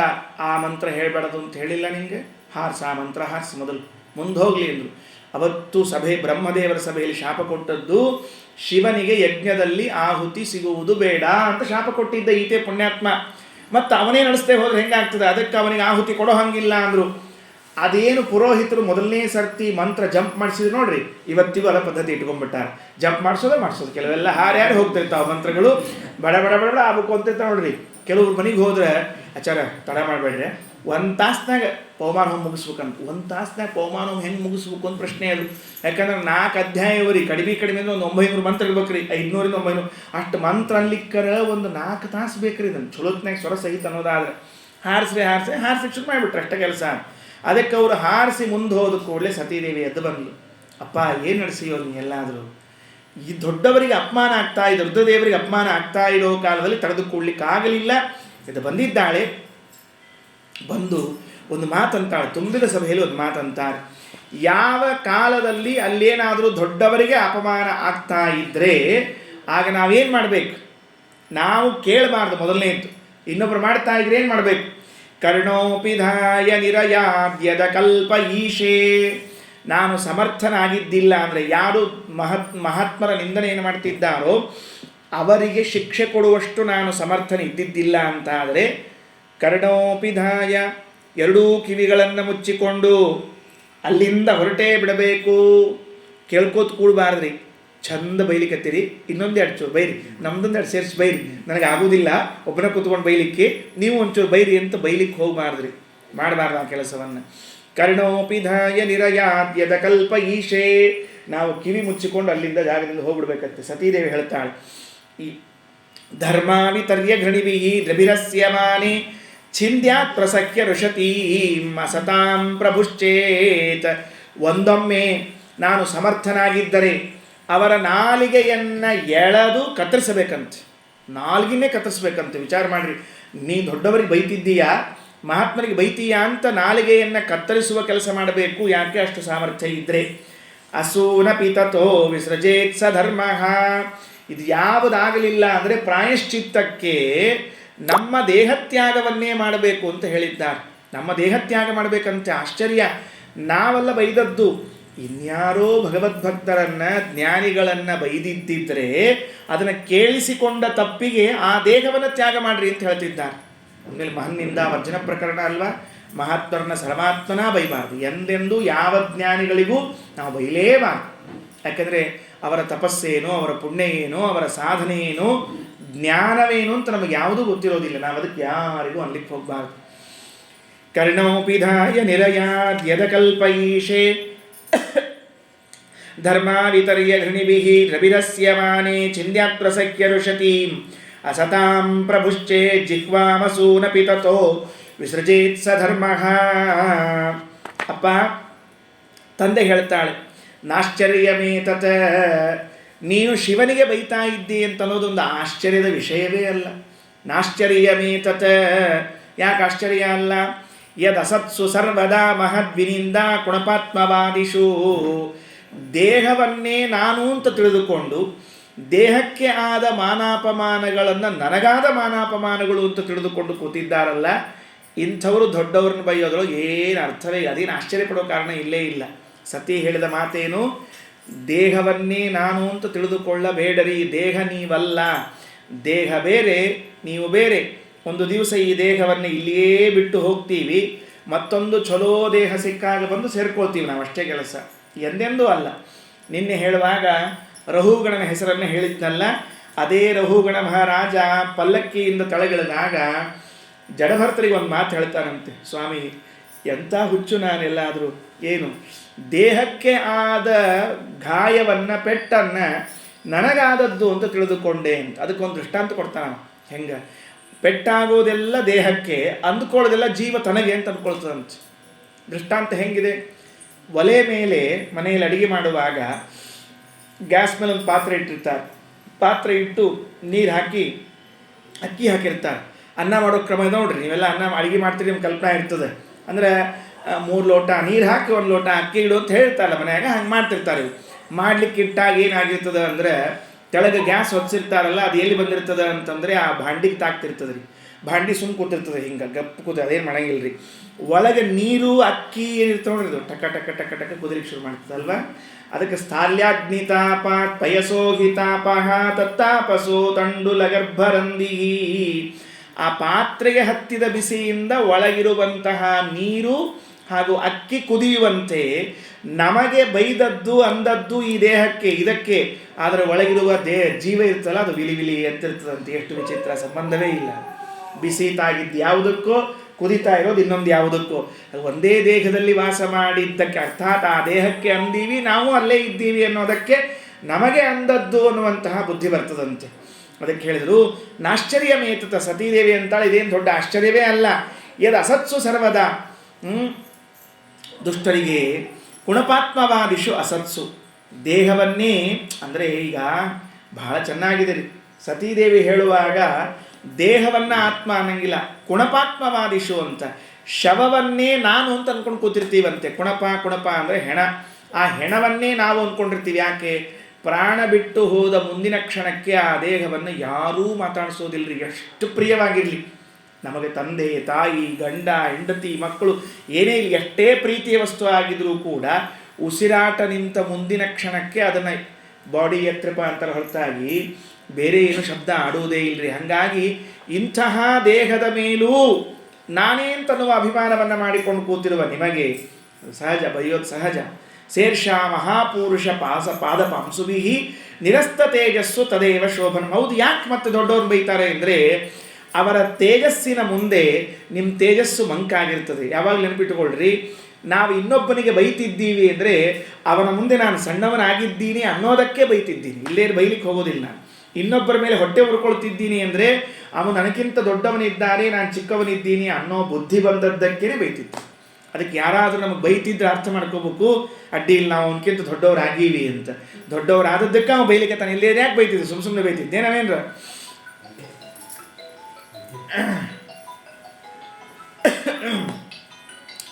ನಿರಸ್ತ ತೇಜಸ್ಸು ತದೇವ ಶೋಭನಂ. ನಮ್ಮ ತೇಜಸ್ಸು ಅವರ ಪಾದಧೂಳಿಗೂ ಸಮ ಅಲ್ಲಂತೆ. ಸತೀದೇವಿ ಹೇಳ್ತಾರೆ, ನೋಡು ದಕ್ಷ ಪ್ರಜಾಪತಿ, ನೀನು ನಮ್ಮ ಮನೆಯವರು ರುದ್ರದೇವರಿದ್ದಾರಲ್ಲ, ಅವರ ತೇಜಸ್ಸಿನ ಮುಂದೆ, ಅವರ ಪಾದಧೂಳಿಯ ಮುಂದೆ ನಿನ್ನ ತೇಜಸ್ಸು ಏನೂ ಅಲ್ಲ. ಅಂಥದ್ದು ಯಾಕೆ ಹೀಗೆ ಮಾಡ್ತಾ ಇದ್ದಿ? ಹೌದು, ನೀನು ಬೈದ ಮಾತ್ರಕ್ಕೆ ಅವ್ರಿಗೇನಾದರೂ ಮನಸ್ಸಿಗೆ ವಿಕಾರ ಆಗ್ತದೆ ಅಂತ ತಿಳ್ಕೊಂಡಿದ್ದೀಯ? ಅವರು ಜ್ಞಾನಿಗಳು ಎಂದೆಂದೆಂದೂ ವಿಕಾರ ಮಾಡಿಕೊಳ್ಳುವುದಿಲ್ಲ. ಸರ್ವೇ ಪ್ರಯಾಸ ಅಭವನ್ ವಿಮೋಘಾಃ ಕೃತಾ ದೇವಗಣೇಶು ದೈತ್ಯೈಃ ಕೃಷ್ಣಾನುಕೂಲೇಷು ಯಥಾ ಮಹತ್ಸು ಕ್ಷುದ್ರೈಃ ಪ್ರಯುಕ್ತ ಋಷತಿ ರುಕ್ಷವಾಚಃ. ದೃಷ್ಟಾಂತ ಕೊಡ್ತಾರೆ. ಮಹನ್ನಿಂದ ಮಾಡಬಾರ್ದು. ಮಹನ್ನಿಂದ ಮಾಡಿದ್ರೆ ಅದನ್ನು ಕೇಳಲಿಕ್ಕೆ ಹೋಗಬಾರ್ದು. ಕಿವಿಗೆ ಕೈ ಇಟ್ಟುಕೊಂಡು ಎದ್ದೋಗ್ಬಿಡಬೇಕು, ಇಲ್ಲ ನಾಲಿಗೆ ಕತ್ತರಿಸಬೇಕು, ಇಲ್ಲ ದೇಹವನ್ನೇ ಕಳ್ಕೊಳ್ಬೇಕು ಅಂತ ಇಷ್ಟು ಹೇಳಿ ಮಹನ್ನಿಂದ ಮಾಡೋದು ಅವರ ಸ್ವಭಾವ. ಯಾಕೆ ಅಂದರೆ ತಾವು ದೊಡ್ಡವರು ಅಂತ ಭ್ರಾಂತಿಯಿಂದ ತಿಳ್ಕೊಂಡಿರ್ತಾರೆ, ಅದಕ್ಕಾಗಿ ಇನ್ನೊಬ್ಬರು ನಿಂದನೆ ಮಾಡ್ತಿರ್ತಾರೆ. ಆ ದೊಡ್ಡವರನ್ನ ನಿಂದಿಸಿದರೂ ಕೂಡ ಅವರಿಗೆ ಏನೂ ಹತ್ತೋದಿಲ್ಲ, ಅದು ಮನಸ್ಸಿಗೆ ಆಗೋದೇ ಇಲ್ಲ. ಯಾಕೆ? ಅದಕ್ಕೊಂದು ದೃಷ್ಟಾಂತ ಕೊಡ್ತಾರೆ. ಹೇಗೆ ದೇವತೆಗಳ ಮೇಲೆ, ಭಗವದ್ಭಕ್ತರಾದ ದೇವತೆಗಳ ಮೇಲೆ ದೈತ್ಯರು ಎಷ್ಟು ರೀತಿಯಿಂದ ದಾಳಿ ಮಾಡಿದರೂ, ಆಯುಧಗಳನ್ನು ಹಾಕಿದರೂ ಕೂಡ ಅದೆಲ್ಲ ವ್ಯರ್ಥ ಆದವು. ಯಾಕೆ? ಹರಿಭಕ್ತರಾದದ್ದರಿಂದ ಅವರ ಮೇಲೆ ಈ ದೈತ್ಯರು ಎಷ್ಟೇ ದಾಳಿ ಮಾಡಿದರೂ ಕೂಡ ಒಂದು ದಿವಸವೂ ಅವರಿಗೆ ಬಾಧಕವಾಗಲಿಲ್ಲ. ಹಾಗೆ ನಾವು ಏನು ಬೈದರೂ ಕೂಡ ಮಹಾತ್ಮರಿಗೆ ಮನಸ್ಸಿಗೆ ಹತ್ಕೊಳ್ಳಿಕ್ಕೆ ಆಗೋದೇ ಇಲ್ಲ. ಲೌಕಿಕ ಒಂದು ಕಥೆ ಹೇಳಿರ್ತೀನಿ. ಏನು ಕಥೆ ಅಂದರೆ, ಈ ಬುದ್ಧ, ನಮ್ಮ ಭಾರತದಲ್ಲಿ ಬುದ್ಧರು ಅನೇಕ ಮಂದಿ ಯಾರು ಹೋಗ್ಯಾರೆ, ಎಲ್ಲರಿಗೂ ಬುದ್ಧರಂತೆ ಕರೀತಿರ್ತಾರೆ. ಬುದ್ಧ ಆತ ತನ್ನ ಅಣ್ಣ ಅಥವಾ ಅಣ್ಣನ ಮಗ ಆನಂದ ಅಂತ ಒಬ್ಬ ಇದ್ದ. ಆ ಆನಂದನ ಜೊತೆಗೆ ಬುದ್ಧ ಯಾವಾಗಲೂ ಸಂಚಾರ ಮಾಡ್ತಾ ಇದ್ದ. ಹೋಗ್ತಾ ಇರುವಾಗ ಒಂದು ಊರಿನಲ್ಲಿ ಊರು ಪ್ರವೇಶ ಮಾಡೋದಕ್ಕೇನೆ ಒಬ್ಬ ಶ್ರೀಮಂತ ಸೇಟು ಇದ್ದ. ಬಂದ, ಬುದ್ಧನ ನೋಡಿದ, ಬಾಯಿ ಬಂದಂಗೆ ಬೈದರಿ, ಬೈ ಬೈ ಬೈ ಬೈ ಬೈದವ. ಎಷ್ಟೊತ್ತು ಬೈದರಿ? ಅರ್ಧ ಗಂಟೆ ಅಷ್ಟೊತ್ತು ಬೈದ. ಒಂದು ರಿಯಾಕ್ಟ್ ಮಾಡಲಿಲ್ಲ ಬುದ್ಧ, ಒಂದಾನೊಂದು ರಿಯಾಕ್ಟ್ ಮಾಡಲಿಲ್ಲ, ಸುಮ್ಮನೆ ಕೂತಿದ್ದ. ಬೈದದ್ದಕ್ಕೆ ಒಂದು ಮಾತಾದರೂ, ಅಲ್ಲ ಪಾಪ ಯಾಕೆ ಬೈತಿದ್ದೀಯೋ ಅಂತಾದರೂ ಕೇಳಬೇಕೋ ಇಲ್ಲೋ, ಸರಿ ತಿರುಗಿ ಅನ್ನೋದು ಬೇಡ, ಹೊಡೆಯೋದು ಬೇಡ, ಬಡಿಯೋದು ಬೇಡ, ಯಾಕೆ ಬೈಲಿಕ್ಕೆ ಅಂತ ಕೇಳಬೇಡ್ರಿ. ಸುಮ್ಮನೆ ಕೂತಿದ್ದಾರೆ, ಸುಮ್ಮನೆ ಗಪ್ಪ ಕೂತ್ಬಿಟ್ಟು. ನಾವು ಅರ್ಧ ತಾಸು ಬೈದು ಎದ್ದು ಹೋಗ್ಬಿಟ್ಟ. ಬಾಜುಕ್ ಆನಂದ ಅಂತ ಕೂತಿದ್ರಿ. ಅವ್ನು ನೋಡಿದ, ಅವ್ನಿಗೆ ಇಷ್ಟು ಸಿಟ್ಟು ಬಂದು ಹೋಗಿತ್ರಿ, ಹೇಳ್ತೀನಿ ಎಲ್ಲದ. ಅವನು ಬುದ್ಧಗೆ ಬೈದರಿ ಮೊದಲು, ಈ ತಲೆಯದ ನಿನಗೆ ಇಷ್ಟೊತ್ತು ಅವನು ಬೈಲಿಕತ್ತಿದ್ದ. ಅಷ್ಟು ಬೈಲಿಕತ್ತಾಗ ಒಂದರ ಒಂದು ಮಾತಾಡಬೇಕು ಬೇಡ ನೀನು, ಯಾಕೆ ಆಡಲಿಲ್ಲ ಅಂತ ಕೇಳಿದ. ಅದಕ್ಕೆ ಆ ಬುದ್ಧ ಹೇಳಿದ, ನೋಡು, ಈ ಊರಿಗೆ ಪ್ರವೇಶ ಮಾಡಿದಾಗ ಮೊದಲಿಗೆ ಒಂದಿಬ್ಬರು ಬಂದಿದ್ರು, ಈ ಇಬ್ಬರು ಮೂರನೇ ನಾವು ಬಂದದ್ದು. ನಾ ಹೆಂಗೆ ನಡ್ಕೊಂಡಿನಿ ನೋಡ್ಬೇಕೋ ಬೇಡ ನೀನು ಅಂತ ಕೇಳಿದ. ಏನು ನಡ್ಕೊಂಡು? ಮೊದಲಿಗೆ ಒಂದಿಷ್ಟು ಜನ ಬಂದಿದ್ರಂತೆ, ಅವರು ತಟ್ಟೆ ತುಂಬ ಹಣ್ಣು, ಆಮೇಲೆ ಕಾಯಿ ಮತ್ತು ಇನ್ನೇನೋ ತಂದಿದ್ರು, ತಿನ್ನೋ ವಸ್ತುಗಳನ್ನು ತಂದಿದ್ರು. ಬುದ್ಧನಿಗೆ ತಗೋ ಅಂತ ಕೊಟ್ಟರು. ಕೊಟ್ಟಾಗ ಬುದ್ಧ ಏನಂದ, ನನಗೆ ಬೇಡ ಅಂತಂದ. ಬೇಡ ಅಂತಂದದ್ದಕ್ಕೇನಾಯಿತು ಅಂದರೆ ಅದನ್ನು ಅವರು ತಿರುಗಿ ತೊಗೊಂಡು ಹೋಗ್ಬಿಟ್ರು. ಯಾಕಂದ್ರೆ ನೀವು ಬೇಡ ಅಂದಮೇಲೆ ಏನು ಮಾಡಿ ಬರ್ತಾ ಇನ್ನಂತ ತಾವ ತಂದ ಹಣ್ಣು ಕಾಯಿ ಏನೇನಿದ್ವೋ ಎಲ್ಲರೂ ತಗೊಂಡು ಹೋದರು. ಹೌದೋ ಅಲ್ಲೋ? ಹೌದು ಬುದ್ಧ, ನಾನು ನೋಡಿದೆ ಎಂದ. ಹಾಗಾದರೆ ಅವರು ಹೇಗೆ ಹಣ್ಣು ಕಾಯಿ ತಂದಾಗ ನಾನು ಬೇಡ ಅಂತಂದದ್ದಕ್ಕೆ ತಿರುಗಿ ತಗೊಂಡು ಹೋದರು, ಹಾಗೆ ಇವನೂ ಇಷ್ಟೊತ್ತು ಬೈದದ್ದಕ್ಕೆ ನನಗೆ ಬೇಡ ಅಂತ ನಾನು ಅಂದ್ಕೊಂಡಾಗ ತಂದವ ಏನು ಮಾಡಿದ ಅಂದರೆ ತಾನೇ ತಗೊಂಡು ಹೋದ. ನನಗೇನಾಗಬೇಕಾಗಿದೆ ಅಂತ ಕೇಳಿದ್ದಂತೆ. ಅದಕ್ಕಾಗಿ ನಾವು ಯಾರಿಗಾದರೂ ಬೈಯೋ ಕಾಲದಲ್ಲಿ ವಿಚಾರ ಮಾಡಬೇಕು, ಇವ್ರು ರಿಟರ್ನ್ ಗಿಫ್ಟಾ ಅಥವಾ ಅಲ್ಲೇ ಇರ್ತಾವ ಅಂತ. ಅವ್ರು ಬೈಯೋರು ಸುಮ್ಮನೆ ಕೂತಿದ್ರು ಅಂತ ಇಟ್ಕೊಳ್ರಿ, ಅದು ರಿಟರ್ನ್ ಗಿಫ್ಟ್ ಅಂತ ಇರ್ತಾರೆ, ಸುಮ್ಮನೆ ಹೊಳ್ಳಿ ಬರ್ತದೆ ನಮಗೆ. ಅದಕ್ಕೆ ಸರ್ವಾತ್ಮ ಬೈಲಿಕ್ಕೆ ಹೋಗಬಾರ್ದು. ಅದೇ ಮಾತು ಹೇಳಿದೆ, ಅವ್ರು ಎಂದೂ ಕೂಡ ಜ್ಞಾನಿಗಳು ಬೈದಾಗ ಏನು ಮಾತಾಡ್ಲಿಕ್ಕೆ ಸುಮ್ಮನೆ ಇರ್ತಾರೆ. ಯಾಕೆ? ಅವರು ತಗೊಳ್ಳಿಲ್ಲ, ಅವರು ಸ್ವೀಕಾರ ಮಾಡಲಿಲ್ಲ ಅಂದರೆ ತಂದವನು ತಿರುಗಿ ತಗೊಂಡು ಹೋಗಬೇಕು. ನಾವು ಬೈಯೋ ಕಾಲಕ್ಕೆ ವಿಚಾರ ಮಾಡಬೇಕು, ನಾನು ಅವ್ರಿಗೆ ಬೈದೀನಿ ಅಂತ ಸಮಾಧಾನ ಮಾಡ್ಕೋಬೇಡ್ರಿ. ಅವರು ತಗೊಳ್ಳಿಲ್ಲ ಅಂದರೆ ಹಿಂದೆ ಬರ್ತದೆ. ಹಿಂದಕ್ಕೆ ಮನಿ ಆರ್ಡರ್ ಬರ್ತಿದ್ವು ರೀ, ಈಗೇನು ಮನಿ ಆರ್ಡರ್ ಬರೋದಿಲ್ಲ. ಈಗ ಹಿಂದಕ್ಕೆ ಮನಿ ಆರ್ಡರ್ ಬರ್ತಾ ಇದ್ದರೆ ಆ ಅಡ್ರೆಸ್ನಲ್ಲಿ ಇದ್ದವರು ತಗೊಂಡ್ರೆ ಅದು ಅವ್ರಿಗೆ ಮುಟ್ತಿತ್ತು. ಒಂದು ವೇಳೆ ಆ ಅಡ್ರೆಸ್ನಲ್ಲಿ ಯಾರು ಇದ್ದಿದ್ದಿಲ್ಲ ಅಂದರೆ ಮನಿ ಆರ್ಡರ್ ತಿರುಗಿ ಹೋಗ್ಬಿಡ್ತಿತ್ತು, ಅಷ್ಟೇ ಕೆಲಸ. ಹಂಗಾಗ್ತದೆ. ಅದಕ್ಕೆ ಜ್ಞಾನಿಗಳಿಗೆ ಏನಾಗೋದಿಲ್ಲ ಅನ್ನುವಂತಹ ಮಾತು ಹೇಳ್ತಾರೆ. ನಿಮಗೆ ಯಾಕೆ ಈ ಬುದ್ಧಿ ಬರ್ತದೆ? ದೊಡ್ಡವರನ್ನ ಬೈಯೋ ಬುದ್ಧಿ ನಿಮಗೆ ಯಾಕೆ ಬರ್ತದೆ ಅಂತ ಕೇಳಿದ್ದಕ್ಕೆ, ವಿದ್ಯಾ ತಪೋ ವಿತ್ತ ವಪುರ್ವಯಃ ಕುಲೈಹಿ ಸತಾಂ ಗುಣೈಹಿ ಷಡ್ಭಿರಸತ್ತಮಾದಮೈಹಿ ಸ್ಮೃತೌ ಹತಾಯಾಮಭಿಮಾನದೃದೃಶಃ ತಪ್ತಾನ ಪಶ್ಯಂತಿ ಹಿ ಧಾಮ ಭೂಯಶಾಂ. ವಿದ್ಯಾ, ತಪಸ್ಸು, ವಿತ್ತ, ವಪು, ವಯ, ಕುಲ, 6 ನೋಡ್ರಿ. ಇವ 6ರಿಂದ ನಿನ್ನೆ ಹೇಳಿದೆ ಮದ ಬರ್ತದೆ ಅಂತ ತಿಳಿದುಕೊಂಡು, ಈ 6ರಿಂದ ಇದು ಸಜ್ಜನರಿಗೂ ಬರ್ತದೆ, ದುರ್ಜನರಿಗೂ ಬರ್ತದೆ. ಬಂದಾಗ ಏನಾಗ್ತದೆ ಅಂತ ತಿಳಿಸ್ತಾರೆ. ವಿದ್ಯಾ, ತಪಸ್ಸು, ವಿತ್ತ, ವಪು, ವಯ, ಕುಲ. ಒಳ್ಳೆ ದೇಹ ಇತ್ತು ಅಂತ ಇಟ್ಕೊಳ್ರಿ ಸಜ್ಜನರಿಗೆ. ಆ ದೇಹವನ್ನು ಅವರೇನು ಮಾಡ್ತಾರೆ ಅಂದರೆ ಯಾವುದಾದ್ರೂ ಜ್ಞಾನಕ್ಕೆ ಸೇವೆಗೆ ಉಪಯೋಗಿಸ್ಕೊಳ್ತಾರೆ. ಸಮಾಜ ಸೇವೆಗೋ, ದೀನರಿಗೋ, ದಲಿತರಿಗೋ, ಯಾರಿಗೆ ಸಹಾಯಕ್ಕೆ ಬೇಕೋ ಅದನ್ನು ಅವರು ತಮ್ಮ ದೇಹದಿಂದ ಅದನ್ನು ಮಾಡಿಕೊಡ್ತಾರೆ. ಅದೇ ದುಷ್ಟರು ಇದ್ರು ಅಂತ ಇಟ್ಕೊಳ್ರಿ, ದೇಹ ಬಂದರೆ ಒಳ್ಳೆ ದೇಹ ಇತ್ತು ಅಂತ ಇಟ್ಕೊಂಡಿದ್ರೆ ಅವ್ರೇನು ಮಾಡ್ತಾರೆ ಅಂತ ಕೇಳಿದ್ರೆ ಯಾರಿಗಾದರೂ ಹೊಡಿಲಿಕ್ಕೋ ಬಡಿಲಿಕ್ಕೋ ಹಿಂಸಿಸ್ಲಿಕ್ಕೋ ಉಪಯೋಗಿಸ್ಕೊಳ್ತಾರೆ. ಒಳ್ಳೆ ದಷ್ಟಪುಷ್ಟವಾದ ದೇಹ, ಆರೋಗ್ಯಭರಿತವಾದ ದೇಹ ಇದ್ದರೆ ದುರ್ಜನರು ಹಾಗೆ ಉಪಯೋಗಿಸ್ಕೊಳ್ತಾರೆ, ಸಜ್ಜನರು ಹೀಗೆ ಉಪಯೋಗಿಸ್ಕೊಳ್ತಾರೆ. ಅದರಿಂದ ವ್ಯತ್ಯಾಸ. ವಿದ್ಯಾ, ಅಕ್ಷರ ಇತ್ತು ಅಂತ ಇಟ್ಕೊಳ್ರಿ. ಸಾತ್ವಿಕರಿಗೆ ಅಕ್ಷರ ಇದ್ದರೆ 4 ಜನರಿಗೆ ಉಪಯೋಗ ಆಗಲಿ ಅಂತ ಲೋಕದಲ್ಲಿ ಹೇಳ್ಕೊಡ್ತಾರಂತೆ.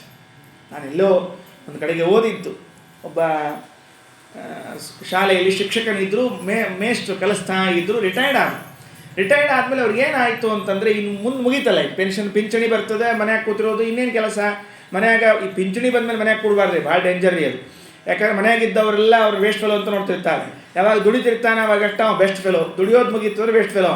ಅದಕ್ಕೆ ಅವ್ರು ವಿಚಾರ ಮಾಡಿದರು, ಸುಮ್ಮನೆ ಇದು ಪಿಂಚಣಿ ಬಂದ ಮೇಲೆ ನಾವು ಕೊಡುವಾಗ ಅರ್ಥ ಇಲ್ಲ ಅಂತ ಹೇಳಿ ಆ ಓಣಿಯಲ್ಲಿ ಯಾವ್ಯಾವ ಮಕ್ಕಳು ಸ್ಕೂಲಿಗೆ ಹೋಗ್ತಿರ್ಲಿಲ್ವಲ್ಲ, ಯಾಕಂದರೆ ಆಗ್ತಿರ್ಲಿಲ್ಲ ಪಾಪ, ಏನೇನೋ ಅನಾನುಕೂಲ ಇತ್ತು, ಅವ್ರನ್ನೆಲ್ಲ ಗೊಳೆ ಹಾಕಿದ್ರಂತೆ, ಒಂದು ಕಡೆ ಕೂಡಿಸಿದ್ರಂತೆ. ಕೂಡಿಸಿ ತಮ್ಮ ಮನೆ ಕಟ್ಟಿ ಮೇಲೇ ಒಂದು ಸ್ಕೂಲ್ ಶುರು ಮಾಡಿದ್ರಂತೆ. ಮತ್ತೆ ಸ್ಕೂಲ್ ಶುರು ಮಾಡಿ ಏನು ಅಂದರೆ, ತಾವೇನು ಕಲ್ತಿದ್ರು, ಹೆಂಗೂ ಮಾಸ್ತರೇ ಇದ್ದರು, ಶಿಕ್ಷಕರಿದ್ದರು, ಆ ಮಕ್ಕಳಿಗೆಲ್ಲ ನಿತ್ಯ ಇಷ್ಟಿಷ್ಟು ಹೇಳಿ ಒಂದು ಹಂತಕ್ಕೆ ತೊಗೊಂಡು ಬಂದ್ರಂತೆ.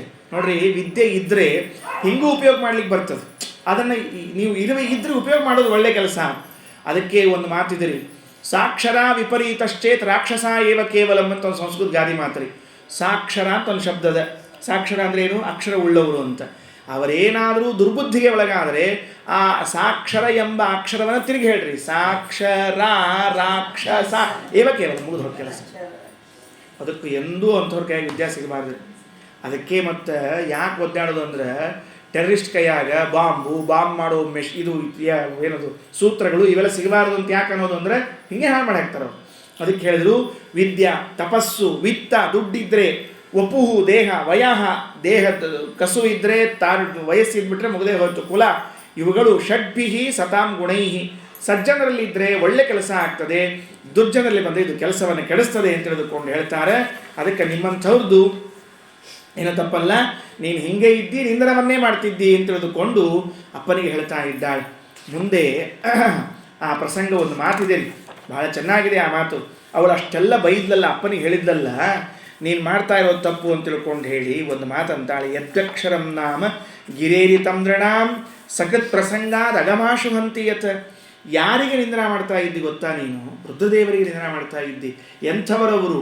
ಎರಡೇ ಎರಡು ಅಕ್ಷರ, ಶಿವ ಶಿವ ಅನ್ನುವ ಎರಡು ಅಕ್ಷರ. ಯಾವುದನ್ನು ಬಾಯಲ್ಲಿ ಆಡಿದರೆ ನಮ್ಮೆಲ್ಲ ಪಾಪಗಳು ಪರಿಹಾರ ಆಗ್ತದೋ, ಸಕೃತ್ ಪ್ರಸಂಗಾತ್, ಒಂದು ಸರ್ತಿ ಬಾಯಿ ತುಂಬ ನಮಃ ಶಿವಾಯ ಅಂತ ಹೇಳಿದ್ರೆ ನಮ್ಮ ಪಾಪಗಳೆಲ್ಲ ಪರಿಹಾರ ಆಗ್ತದೋ, ಅಂಥ ಶಿವನಿಗೆ ನೀನು ನಿಂದನ ಮಾಡ್ತಾ ಇದ್ದೀಯಲ್ಲ ಅಂತ ಹೇಳಿ ದೇಹವನ್ನೇ ತ್ಯಾಗ ಮಾಡಿಲ್ಲಂತೆ. ನೋಡ್ರಿ ಆ ಹೆಣ್ಮಗಳು. ಯಾಕೆ? ಯಾವ ಕಿವಿಗಳಿಂದ, ಯಾವ ದೇಹದಿಂದ ನಾನು ಮಹತ್ವರ ನಿಂದನವನ್ನು ಕೇಳಿದ್ದೀನೋ ಆ ದೇಹ ಉಳಿಬಾರದು ಅಂತ. ಎಷ್ಟು ಚೆನ್ನಾಗಿದೆ ಭಾಗವತ ಹೇಳುವಾಗ ಅಂದರೆ, ಅವಳು ಬರ್ತಾಳೆ, ಆ ಅಪ್ಪ ಯಜ್ಞ ಮಾಡುವ ಒಂದು ಸ್ಥಳ ಇರ್ತದಲ್ಲ, ಅಲ್ಲಿ ಬಂದು ಕೂಡ್ತಾಳೆ. ಕೂತ್ಕೊಂಡು ಆಚಮನ ಮಾಡ್ತಾಳಂತೆ. ಕೇಶವ ನಾರಾಯಣ ಮಾಧವ ಅಂತ ಆಚಮನವನ್ನು ಮಾಡಿ ಸೀರೆ ಸೆರಗನ್ನು ತಲೆ ಮೇಲೆ ಹಾಕ್ಕೊಂಡು ಇಲ್ಲಿವರೆಗೆ ತರ್ತಾಳಂತೆ. ಸೆರಗನ್ನು ಇಲ್ಲಿವರೆಗೆ ತಂದು ದೇಹದಲ್ಲಿ ಪ್ರಾಣಾಪಾನ ವ್ಯಾನೋದಾನಗಳೆಂಬ ಪಂಚಪ್ರಾಣಗಳಲ್ಲಿ ವೈಶ್ವಾನರ ಅಗ್ನಿಗೆ ಅದಕ್ಕೆ ಸಂಬಂಧ ಮಾಡಿಸ್ತಾಳಂತೆ. ಮಾಡಿಸಿ ಒಳಗೆ ದೇಹವನ್ನು ಅಗ್ನಿಯನ್ನು ಉತ್ಪಾದನೆ ಮಾಡಿ ದೇಹವನ್ನು ಸುಟ್ಟು ಬೂದಿ ಮಾಡಿಬಿಡ್ತಾಳಂತೆ.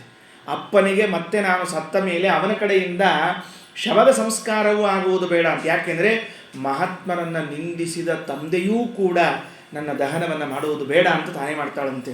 ಅದಕ್ಕೆ ಮುಂದೆ ಅಪ್ಪ ಒಂದು ಮಾತು ಕೇಳ್ತಾನೆ. ಏನು ಕೇಳ್ತಾನೆ ಅಪ್ಪ ಒಂದು ಮಾತು ಅಂತಂದರೆ, ಇಲ್ಲ ಬೈದದ್ದು ನಾನಿದ್ದರೆ ನೀನ್ಯಾಕೆ ಸಾಯ್ತಾ ಇದ್ದಿ ಅಂತ ಕೇಳಿದ್ರು. ಆಗ ಸತಿ ಹೇಳ್ತಾಳೆ, ಏನಿಲ್ಲ, ನಾನು ಇಲ್ಲಿಂದ ಕಾರ್ಯಕ್ರಮ ಮುಗಿಸ್ಕೊಂಡು ಮನೆಗೆ ಹೋಗ್ತೀನಿ. ಮನೆಗೆ ಹೋದಾಗ ನಾನು ನನ್ನ ಗಂಡ ಮಾತಾಡ್ತಾ ಕೂತಿದ್ರೆ ಸಹಜವಾಗಿ ಗಂಡ ಹೆಂಡತಿಯರು ಏಕಾಂತದಲ್ಲಿ ಕುಳಿತಾಗ ಹೆಂಡತಿಯನ್ನು ಮುದ್ದಾದ ಹೆಸರಿನಿಂದ ಕರಿತಿರ್ತಾರೆ. ಅವ್ರಿಗೆ ಯಾವುದು ಬೇಕೋ ಆ ಫೇವ್ರೇಟ್ ಹೆಸರಿನಿಂದ ಕರಿತಿರ್ತಾರೆ. ಈಗ ನನ್ನ ಗಂಡ ನನ್ನನ್ನು ಯಾವ ಹೆಸರಿನಿಂದ ಕರಿತಿದ್ದ ಇಷ್ಟು ದಿವಸ ಅಂದರೆ ದಾಕ್ಷಾಯಣಿ ಅಂತ ಕರಿತಿದ್ದಂತೆ. ದಕ್ಷನ ಮಗಳು ನೀನು ಅಂತ ಕರಿತಿದ್ದ. ನಾನು ಈಗ ಇಲ್ಲಿಂದ ಅಪಮಾನ ಮಾಡಿಸಿಕೊಂಡು ಅವನಿಗೆ ಅಪಮಾನ ಆದದ್ದನ್ನು ಕೇಳಿ ಹೋಗಿ ಮನೆಗೆ ಕೂತಾಗ ಅವನು ದಾಕ್ಷಾಯಣಿ ಅಂತ ಬಾಯಿಯಿಂದ ಅಂದರೆ ನಿನ್ನ ನೆನಪು ಬರ್ತದೆ ಅವನಿಗೆ. ನಿನ್ನ ಮಗಳು ಅಂತ ನಾನು ನೆನಪಿಗೆ ಬಂದರೆ ಅವನಿಗೆ ದುಃಖಕ್ಕೆ ಕಾರಣ ಆಗ್ತದೆ. ನನ್ನ ಗಂಡನಿಗೆ ಅಷ್ಟೂ ದುಃಖ ಕೊಡಲಿಕ್ಕೆ ನಾನು ತಯಾರಿಲ್ಲ, ಆದ್ದರಿಂದ ನಿನ್ನಿಂದ ಬಂದ ಈ ದೇಹವೇ ಬೇಡ ಅಂತ ಹೇಳಿ ದೇಹವನ್ನೇ ಸುಟ್ಟು ಹಾಕಿರ್ಲಂತೆ. ಎಂತಹ ಮಹನ್ನಿಂದ ವರ್ಜನ ನೋಡ್ರಿ. ದೊಡ್ಡವರಿಗೆ ನಿಂದನೆ ಮಾಡಬಾರದು ಅನ್ನೋದಕ್ಕೆ ಇದಕ್ಕಿಂತ ಹೆಚ್ಚಿನ ಬೇಕಾಗೇ ಇಲ್ಲ. ಅದಾದ ಮೇಲೆ ರಹುಗಣ ಮಹಾರಾಜನ ಮಾತು, ನವಿಕ್ರಿಯಾಯ ವಿಶ್ವಸಹೃತ್ ಸಕಸ್ಯ ಸಾಮ್ಯೇನ ವೀತಾಭಿವತೆ ತವಾಪ ಮಹದ್ವಿಮಾನ ಸುಕೃತಾಧಿ ಮಾದೃಕ ದಕ್ಷತ್ಯ ದೂರಾಳಪಿ ಶೂಲಪಾಣಿ. ರಹುಗಣ ಮಹಾರಾಜ ಜಡಭರ್ತರಿಗೆ ಮಾತಾಡ್ತಾ ಹೇಳ್ತಾನೆ, ನಾನು ನಿಜವಾಗ್ಲೂ ನಾಹಂ ವಿಶಂಕೆ, ಯಾರಿಗೂ ಹೆದರ್ಕೊಳ್ಳೋದಿಲ್ಲ. ಮನ್ನೇ ಭೃಶಂ ಬ್ರಹ್ಮಕುಲ ಅವಮಾನಾತ್, ಈ ನಿಮ್ಮ ಬ್ರಾಹ್ಮಣರಿಗೆ ಅಪಮಾನ ಆದದ್ದಾದರೆ ತಡ್ಕೊಳ್ಳಿಕ್ಕೆ ಆಗೋದಿಲ್ಲ ಅಂತ ಹೇಳಿ ಈ ಮಹನ್ನಿಂದ ವರ್ಜನ ಪ್ರಕರಣದ ಕೊನೆಯ ಶ್ಲೋಕವನ್ನು ಹೇಳಿ ಮುಗಿಸ್ತಾರೆ. ಅವರೆಲ್ಲೇ ಇರಲಿ, ಆ ಜ್ಞಾನಿಗಳು ಯಾವುದೇ ವಯಸ್ಸಿನಲ್ಲಿರಬಹುದು, ಯಾವುದೇ ಅವಸ್ಥೆಯಲ್ಲಿರಬಹುದು, ಅವರೆಲ್ಲರಿಗೂ ನಮ್ಮ ನಮಸ್ಕಾರ. ನಮೋ ಮಹದ್ಭ್ಯೋಸ್ತು ನಮಃ ಶಿಶುಭ್ಯೋ ನಮೋ ಯುವಭ್ಯೋ ನಮ ಆವಟುಭ್ಯಃ ಯೇ ಬ್ರಾಹ್ಮಣಾಗಾಂ ಅವಧೂತಲಿಂಗಾಃ ಚರಂತಿ ತೇಭ್ಯಃ ಶಿವಮಸ್ತು ರಾಜ್ಞಾಂ. ನೋಡ್ರಿ, ನಮೋ ಮಹದ್ಭ್ಯಃ, ಆ ಜ್ಞಾನಿಗಳಾದವರು ವಯಸ್ಸಿನಿಂದ ದೊಡ್ಡವರಾಗಿರಬಹುದು, ಅವರಿಗೂ ನಮಸ್ಕಾರ. ನಮಃ ಶಿಶುಭ್ಯಃ, ಆ ಜ್ಞಾನಿಗಳಾದವರು ಶಿಶು ಅವಸ್ಥೆಯಲ್ಲಿ ಇರಲಿ, ಅವರು ಚಿಕ್ಕವರೇ ಇರಲಿ, ಅವರಿಗೂ ನಮ್ಮ ನಮಸ್ಕಾರ. ಜ್ಞಾನಿಗಳಿಗೆ ನಾವೇನು ಮಾಡಿಬಿಡ್ತೀವಿ ರೀ, ಸಣ್ಣವರಿದ್ದರೆ ಅವರಿಗೆ ನಮಸ್ಕಾರ ಮಾಡೋದು ಹೆಂಗೆ ಅಂತ ಕೂತಿರ್ತೀವಿ ರೀ. ಹಂಗಿಲ್ರಿ, ಅವ್ರು ಸಣ್ಣವರಿರಲಿ ದೊಡ್ಡವರಿರಲಿ ಮಾಡಲೇಬೇಕು.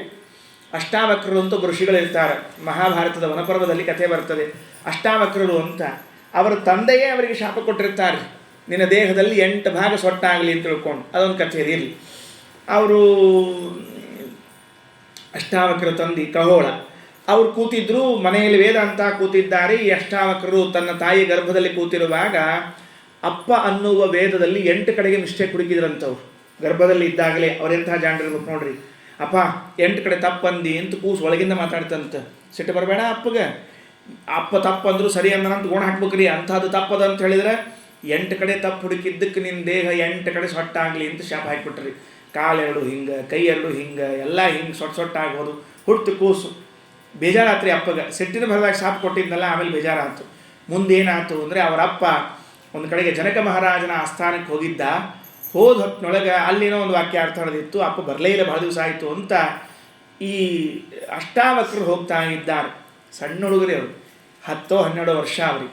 10-12 ವರ್ಷದವರು ಹೋಗ್ತಾ ಇದ್ದರೆ ಜನಕ ಮಹಾರಾಜನ ಸಭೆಯಲ್ಲಿ ಅವರು ಬಂದದ್ದು ನೋಡಿ ಎಲ್ಲ ಕೂತ ವಿದ್ವಾಂಸರು ಗೊಳೋ ನಕ್ಬಿಟ್ರು, ಹೋ ನಕ್ಬಿಟ್ರು. ಅವ್ರು ನೋಡಿ ಭಾರಿ ನಕ್ಕರು. ನಕ್ಕ ಕೂಡಲೇ ಮುಂದಿನ ಮಾತೇನಂದ್ರೆ ಗೊತ್ತೇನ್ರಿ, ಅಷ್ಟಾವಕ್ರರು, ಜನಕ ಮಹಾರಾಜ ನಾನು ವಿದ್ವಾಂಸರಿದ್ದ ಸಭೆಗೆ ಬಂದಿದ್ದೀನಿ ಅಂತ ತಿಳ್ಕೊಂಡಿದ್ದೆ, ತಪ್ಪು ತಿಳ್ಕೊಂಡಿದ್ದೀನಿ, ಚಮ್ಮಾರರ ಸಭೆಗೆ ಬಂದಿದ್ದೀನಿ ಎಂದುಬಿಟ್ರು. ಎಲ್ಲ ಪಂಡಿತರ ಮುಖ ಇಷ್ಟ ಆಗಿಬಿಡ್ತು, ತಲೆತವಾಗಿ ಹಾಕಿಬಿಟ್ರು. ಅವ್ರಿಗೆ ಅರ್ಥ ಆಯ್ತು ಇವ್ರ ಪ್ರಶ್ನೆ ಏನಂತ ತಿಳ್ಕೊಂಡು ಹೇಳಿ. ಅವರೆಲ್ಲ ಇವನ ದೇಹವನ್ನು ನೋಡಿ ನಕ್ಕಿದ್ರಂತೆ. ಇದು ಶಿಶು ಸಣ್ಣದು ಹಿಂಗೆ ಸೊಟ್ಟದ ಅಂತ ತಿಳ್ಕೊಂಡು ಹೇಳಿ ನಕ್ಕಿದ್ರೆ ಅದಕ್ಕೆ ಅಷ್ಟಾವಕ್ರ ಹೇಳಿದ್ರಂತ, ಇದು ವಿದ್ವಾಂಸರ ಸಭೆ ಅಂದ್ಕೊಂಡಿದ್ದೆ, ಅಲ್ಲ ಚರ್ಮ ನೋಡುವ ಚಮ್ಮಾರರ ಸಭೆ ಇದು ಅಂತ ತಿಳ್ಕೊಂಡು ಬೈದಿದ್ರಂಥವ್ರಿಗೆ. ಇದು ಮಹಾಭಾರತದಲ್ಲಿ ಉಂಟು. ಅದರಿಂದ ಅವರು ಶಿಶುವಾಗಿರಬಹುದು, ಜ್ಞಾನಿಗಳಾದವರು ದೊಡ್ಡವರಾಗಿರಬಹುದು, ನಾವು ವಂದಿಸೋದನ್ನು ಬಿಡಬಾರದು. ನಮೋ ಮಹದ್ಭ್ಯೋಸ್ತು ನಮಃ ಶಿಶುಭ್ಯೋ ನಮೋ ಯುವಭ್ಯೋ ನಮ ಆವಟುಭ್ಯಃ. ಒಟು ಪರ್ಯಂತರವಾಗಿ ಎಲ್ಲೆಲ್ಲಿ ಬ್ರಾಹ್ಮಣರು ಜ್ಞಾನಿಗಳಿದ್ದಾರೋ, ಏ ಬ್ರಾಹ್ಮಣಾಗಾಂ ಅವಧೂತಲಿಂಗಾಗ, ಅವಧೂತ ಚರೆಯಲ್ಲಿ ಸಂಚಾರ ಮಾಡುವಂತಹ ಬ್ರಾಹ್ಮಣರಿಗೆ ನಮಸ್ಕಾರ ಇರಲಿ. ಚರಂತಿ ತೇಭ್ಯಃ ಶಿವಮಸ್ತು ರಾಜ್ಞಾಂ, ಎಲ್ಲ ರಾಜರಿಗೆ ಮಂಗಳವಾಗಲಿ ಅಂತ ಹೇಳ್ತಾ ಕೊನೆಯ ಶ್ಲೋಕವನ್ನು ವಿಷ್ಣು ತೀರ್ಥರು ಸಂಗ್ರಹ ಮಾಡಿ ಮುಕ್ತಾಯ ಮಾಡ್ತಾರೆ. ಇದು ಭಾಗವತ ಸಾರೋದ್ಧಾರದ 3 ಪ್ರಕರಣಗಳು ಮಹಾತ್ಮರಿಗೆ ಸಂಬಂಧಪಟ್ಟಿರುವಂತಹದ್ದು ಅಂತ ಈ 3 ದಿನಗಳಲ್ಲಿ ಹೇಳುವ ಪ್ರಯತ್ನವನ್ನು ಮಾಡಿದ್ದೇನೆ. ಮೊದಲನೇದ್ದು ಮಹತ್ ಸಮಾಗಮ ಆಗಬೇಕು ನಮ್ಮ ಜೀವನದಲ್ಲಿ, ಎರಡನೇದ್ದು ಮಹಾತ್ಮರ ಸೇವೆಯನ್ನು ಮಾಡಬೇಕು, ಮೂರನೆಯದ್ದು ಅವರ ನಿಂದನೆಯನ್ನು ಮಾಡಬಾರದು ಅಂತ ಭಾಗವತದ ಉದ್ದೇಶ ಇದೆ ಅಂತ ಇಷ್ಟೆಲ್ಲ ಶ್ಲೋಕಗಳನ್ನು ಸಂಗ್ರಹ ಮಾಡಿ ನಮಗೆ ತಿಳಿಸಿಕೊಟ್ಟಿದ್ದಾರೆ. ವಿಷ್ಣು ತೀರ್ಥರು ಪರಮೋಪಕಾರ ಮಾಡಿರುವಂಥವರು ಮಹಾನುಭಾವರು. ಕೊಪ್ಪಳದ ಬಳಿಯಲ್ಲಿ ಮಾದಿನೂರಿನಲ್ಲಿ ಅವರ ಮೂಲ ವೃಂದಾವನ ಇರುವಂತಹದ್ದು. ಅವಧೂತ ಶಿಖಾಮಣಿಗಳು. ಅವರೇ ಅವರ ಶಿಷ್ಯರು ಅವರಿಗೆಲ್ಲ ಹೇಳುವಾಗ ಅನೇಕ ಮಾತುಗಳನ್ನು ಹೇಳ್ತಾರೆ. ಹಿಂದಿನ ಜನ್ಮದಲ್ಲಿ ವಿಷ್ಣು ತೀರ್ಥರು ಸಾಕ್ಷಾತ್ ಜಯತೀರ್ಥರ ಶಿಷ್ಯರಾಗಿ ಹುಟ್ಟಿದವರಂತೆ. ಶ್ರೀಮದ್ ಟೀಕಾಕೃತ್ಪಾದರು. ಆ ಟೀಕಾಕೃತ್ಪಾದರ ಮುಂದೆ ಪಾಠಕ್ಕೆ ಕುಳಿತಿರುವ ಅನೇಕ ಶಿಷ್ಯರಲ್ಲಿ ಇವರೂ ಒಬ್ಬರು. ಅಂದರೆ ಪೂರ್ವಾಶ್ರಮದಲ್ಲಿಯೇ ಜಯತೀರ್ಥರ ಶಿಷ್ಯರಾಗಿ ಜ್ಞಾನ ಸಂಪಾದನೆ ಮಾಡಿ ಮತ್ತೆ ಹುಟ್ಟಿ ಬಂದಾಗ ಜಯತೀರ್ಥಾಚಾರ್ಯರು ಅಂತ ಹೆಸರಿಟ್ಟುಕೊಂಡು ಅವರೇ ಅವಧೂತ ಶಿರೋಮಣಿಗಳು. ಭಾಗವತದ ಸಾರೋದ್ಧಾರ ಬರೆದು 30 ಪ್ರಕರಣಗಳಲ್ಲಿ ಎಲ್ಲ ವಿಷಯವನ್ನು ಸಂಗ್ರಹ ಮಾಡಿ ಕೊಟ್ಟಿದ್ದಾರೆ. ತುಂಬ ಅದ್ಭುತವಾದದ್ದು, ಭಗವಂತನ ಸಾಕ್ಷಾತ್ಕಾರ ಆಗಿರುವಂತಹ ಮಾತುಗಳು. ಅವರಿಗೆ ವೈರಾಗ್ಯ ಬಂದದ್ದೇ ಭಾರಿ ವಿಚಿತ್ರ ಅಂತೆ. ನಮಗೆ ಎಂದೂ ವೈರಾಗ್ಯ ಬರೋಂಗಿಲ್ಲ ರೀ, ಬೈಸ್ಕೊಂಡು ಇಟ್ಕೊಂಡಿರ್ತೀವಿ, ಒಟ್ಟ ವೈರಾಗ್ಯ ಬರೋದಿಲ್ಲ ನಮಗೆ. ಅವರು ತಮ್ಮ ಮನೇಲಿ ತಾವು ಊಟ ಮಾಡಿ ತಾಂಬೂಲ ಹಾಕ್ಕೊಂಡು ಮಂಚದ ಮೇಲೆ ಮಲಗಿದ್ರಂತೆ. ಹೆಂಡತಿ ತಾಂಬೂಲ ಕೊಡ್ತಿದ್ಲಂತೆ. ದಾರಿಯಲ್ಲಿ ಹೋಗುವಾಗ ಒಬ್ಬ ಭಿಕ್ಷುಕ, ಅವಾಗೆಲ್ಲ ಭಿಕ್ಷುಕರು ಹಾಡು ಹಾಡಿದ್ರು, ಪುರಂದರದಾಸರ ಹಾಡು, ಕನಕದಾಸರ ಹಾಡು ಇವನ್ನೇ ಹಾಡ್ತಾ ಹೋಗ್ತಿರಬೇಕು. ಮಂಚ ಬಾರದು ಮಡದಿ ಬಾರಳು ಕಂಚು ಕನ್ನಡಿ ಬಾರದು, ಮುಂಚೆ ಸಂಚಿತಾರ್ಥದ ದ್ರವ್ಯ ಬಾರದು, ಮುಂಚೆ ಮಾಡಿರೋ ಧರ್ಮ ಹಾಡು ಹಾಡ್ತಾ ಹೋಗ್ತಾ ಇದ್ದಾನೆ. ಮಂಚ ಬಾರದು ಮಡದಿ ಬಾರದು ಅಂತ ಅಂದಾಗ ಆ ವಿಷ್ಣು ತೀರ್ಥರು ಮಂಚದ ಮೇಲೆ ಮಲಗಿದ್ರಂತೆ. ಅಯ್ಯೋ, ಈ ಮಂಚ ಬರೋದಿಲ್ವಾ, ಮಡದಿ ಬಾರದು ಇವಳು ಬರೋದಿಲ್ವಾ, ಸಂಚಿತಾರ್ಥದ ದ್ರವ್ಯ ಬಾರದು ಸಂಪಾದನೆ ಮಾಡಿದ್ದು ಯಾವುದು ಬರೋದಿಲ್ವಾ, ಮುಂಚೆ ಮಾಡಬೇಕಲ್ಲ ಭಗವಂತನ ಸೇವೆ ಅಂತ ಆ ಕ್ಷಣದಲ್ಲಿ ಬಿಟ್ಟು ಎದ್ದು ವೈರಾಗ್ಯದಿಂದ ಬಂದು ಸನ್ಯಾಸವನ್ನು ಸ್ವೀಕಾರ ಮಾಡ್ತಾರಂಥವ್ರು. ಎಂತಹ ವೈರಾಗ್ಯ ಇರಬೇಕು ರೀ. ಇದ ಪುರಂದರದಾಸರ ಹಾಡು ಮಂಚದ ಮೇಲೆ ಕೂತ್ಕೊಂಡೆ ಹಾಡು ಹಾಡ್ತಿರ್ತೀವಿ ನಾವು. ಮಂಚ ಬಾರದು ಮಡದಿ ಬಾರದು, ಅದು ಬರದೇ ಇಲ್ಲ, ಅದ ಮಂಚದ ಮೇಲೆ ಕೂತು ಹಾಡಾಡ್ತಿರ್ತೀವಿ ನಾವು. ಆ ಹೆಂಡತಿ ಬಾಜು ಕೂತಿರ್ತಾಳೆ, ಚಂದ ಹಾಡಿರಿ, ಬ್ಯೂಟಿಫುಲ್ ಬ್ಯೂಟಿಫುಲ್ ಅಂತ ತಾಳಕ್ಕೆ ಮತ್ತೆ ಅದು ಮಂಚ ಬಾರದು ಮಡದಿ ಬಾರದು ಕಂಚು ಕಂಡು ನಮ್ಮ ಬುದ್ಧಿನೇ ಬರೋದಿಲ್ಲ, ವೈರಾಗ್ಯ ಬರೋದೇ ಇಲ್ಲ. ನಮ್ಮ ಮನ್ಯಾಗ ಎಂದ್ರೆ ನೋಡ್ರಿ, ಇಷ್ಟು ಮನ್ಯಾಗ ಬೈಸ್ಕೊಂಡು ದನ ದನ ದನ ಅಂತ ಬೈಸ್ಕೊಂಡಿರ್ತೀವಿಲ್ಲೋ, ದನ ಅಂತ ಬೈಸ್ಕೊಂಡ್ರೆ ಏನ್ರಿ ನಮಗೆ ನೆನಪಾಗಿದೆ ಹೇಳ್ರಿ. ಟೀಕಾಕೃತ್ಪಾದರಿಗೆ ಕಿಂ ಪಶು ಪೂರ್ವದೇಹ ಅಂತ ಕೇಳಿದ್ರಂಥವ್ರಿಗೆ. ನೀವೇನ್ರಪ್ಪ ಹಿಂದಿನ ಜನ್ಮದಾಗ ಏನ್ರ ಪ್ರಾಣಿ ಆಗಿರನು ಅಂತ ಕೇಳಿದ್ದಕ್ಕೆ ನೆನಪಾಗೋತಂತ. ನಮಗೆ ಇಷ್ಟು ಹೊತ್ತಿಗೆ 1,000 ಸತಿಯರ ದನ ಕತ್ತಿ ಹಂದಿನ ಎಲ್ಲ ಬೈದಾರ್ರಿ, ಒಟ್ಟು ನೆನಪಾಗಿಲ್ರಿ. ಯಾಕಂದ್ರೆ ಎಷ್ಟೆಷ್ಟು ಸರ್ತಿ ಏನೇನು ಆಗ್ಬಿಟ್ಟಿವು ಕನ್ಫ್ಯೂಸ್ ಆಗ್ಬಿಟ್ಟು ನಮ್ಗೆ. ಯಾವಾಗೂ ಕತ್ತಿ ಆಗಿವಿ, ಯಾವ ಹಂದೆ, ಹಿಂಗಾಗಿ ಮರ್ತು ಹೋಗ್ಬಿಟ್ಟು ನಮ್ಗೆ ಯಾವುದು ಉಪಯೋಗ ಇಲ್ಲೇ ಇಲ್ಲ ಅಂತ. ಅದು ಜ್ಞಾನಿಗಳ ಒಂದು ಜೀವ ಸ್ವರೂಪ ಹಾಗಿರ್ತದೆ. ವಿಷ್ಣು ತೀರ್ಥರು ಮಹಾನುಭಾವರು, ಅವರು ಸಾಧನೆಯನ್ನು ಮಾಡಿಕೊಂಡು ಬಂದವರು. ಕೃಷ್ಣಾಷ್ಟಮಿಯ ದಿವಸ ಅವತಾರವನ್ನು ಮಾಡಿ ಶಿವರಾತ್ರಿಯ ದಿವಸ ವೃಂದಾವನ ಪ್ರವೇಶ ಮಾಡಿದ ಮಹಾನುಭಾವರವರು. ಬಹಳ ಆಶ್ಚರ್ಯ. ಯಾರಿಗೋ ಕೆಲವರಿಗೆ ಹಾಗೆ ಅನಿಸ್ತಿರ್ತದೆ, ನಮಗೆ ಶಿವ ಬೇಡ ವಿಷ್ಣು ಬೇಕು, ವಿಷ್ಣು ಬೇಕು ಶಿವ ಬೇಡ, ಆದರೆ ಇಲ್ಲ, ಇಬ್ಬರೂ ಬೇಕು ಅನ್ನುವಂತಹ ತತ್ವವನ್ನು ತಿಳಿಸ್ಲಿಕ್ಕೆ ಕೃಷ್ಣಾಷ್ಟಮಿ ದಿವಸ ಅವತಾರ ಮಾಡಿ ಶಿವರಾತ್ರಿ ದಿವಸ ವೃಂದಾವನ ಪ್ರವೇಶ ಮಾಡಿದ ಮಹಾನುಭಾವರು ವಿಷ್ಣು ತೀರ್ಥರು. ಅವರ ಗ್ರಂಥ ಬಹಳ ರುಚಿ. ಈ 3 ದಿನಗಳ ಅವಧಿಯಲ್ಲಿ ಎಷ್ಟು ಹೇಳಲಿಕ್ಕೆ ಸಾಧ್ಯ ಇದೆಯೋ ಅಷ್ಟನ್ನು ಹೇಳುವ ಪ್ರಯತ್ನ ಮಾಡಿದ್ದೇನೆ. ಇದರಿಂದ ಹರಿವಾಯುಗಳು ಪ್ರೀತನಾಗಬೇಕು ಅಂತ ಹೇಳ್ತಾ ಶ್ರೀಕೃಷ್ಣ ಅರ್ಪಣಮಸ್ತು.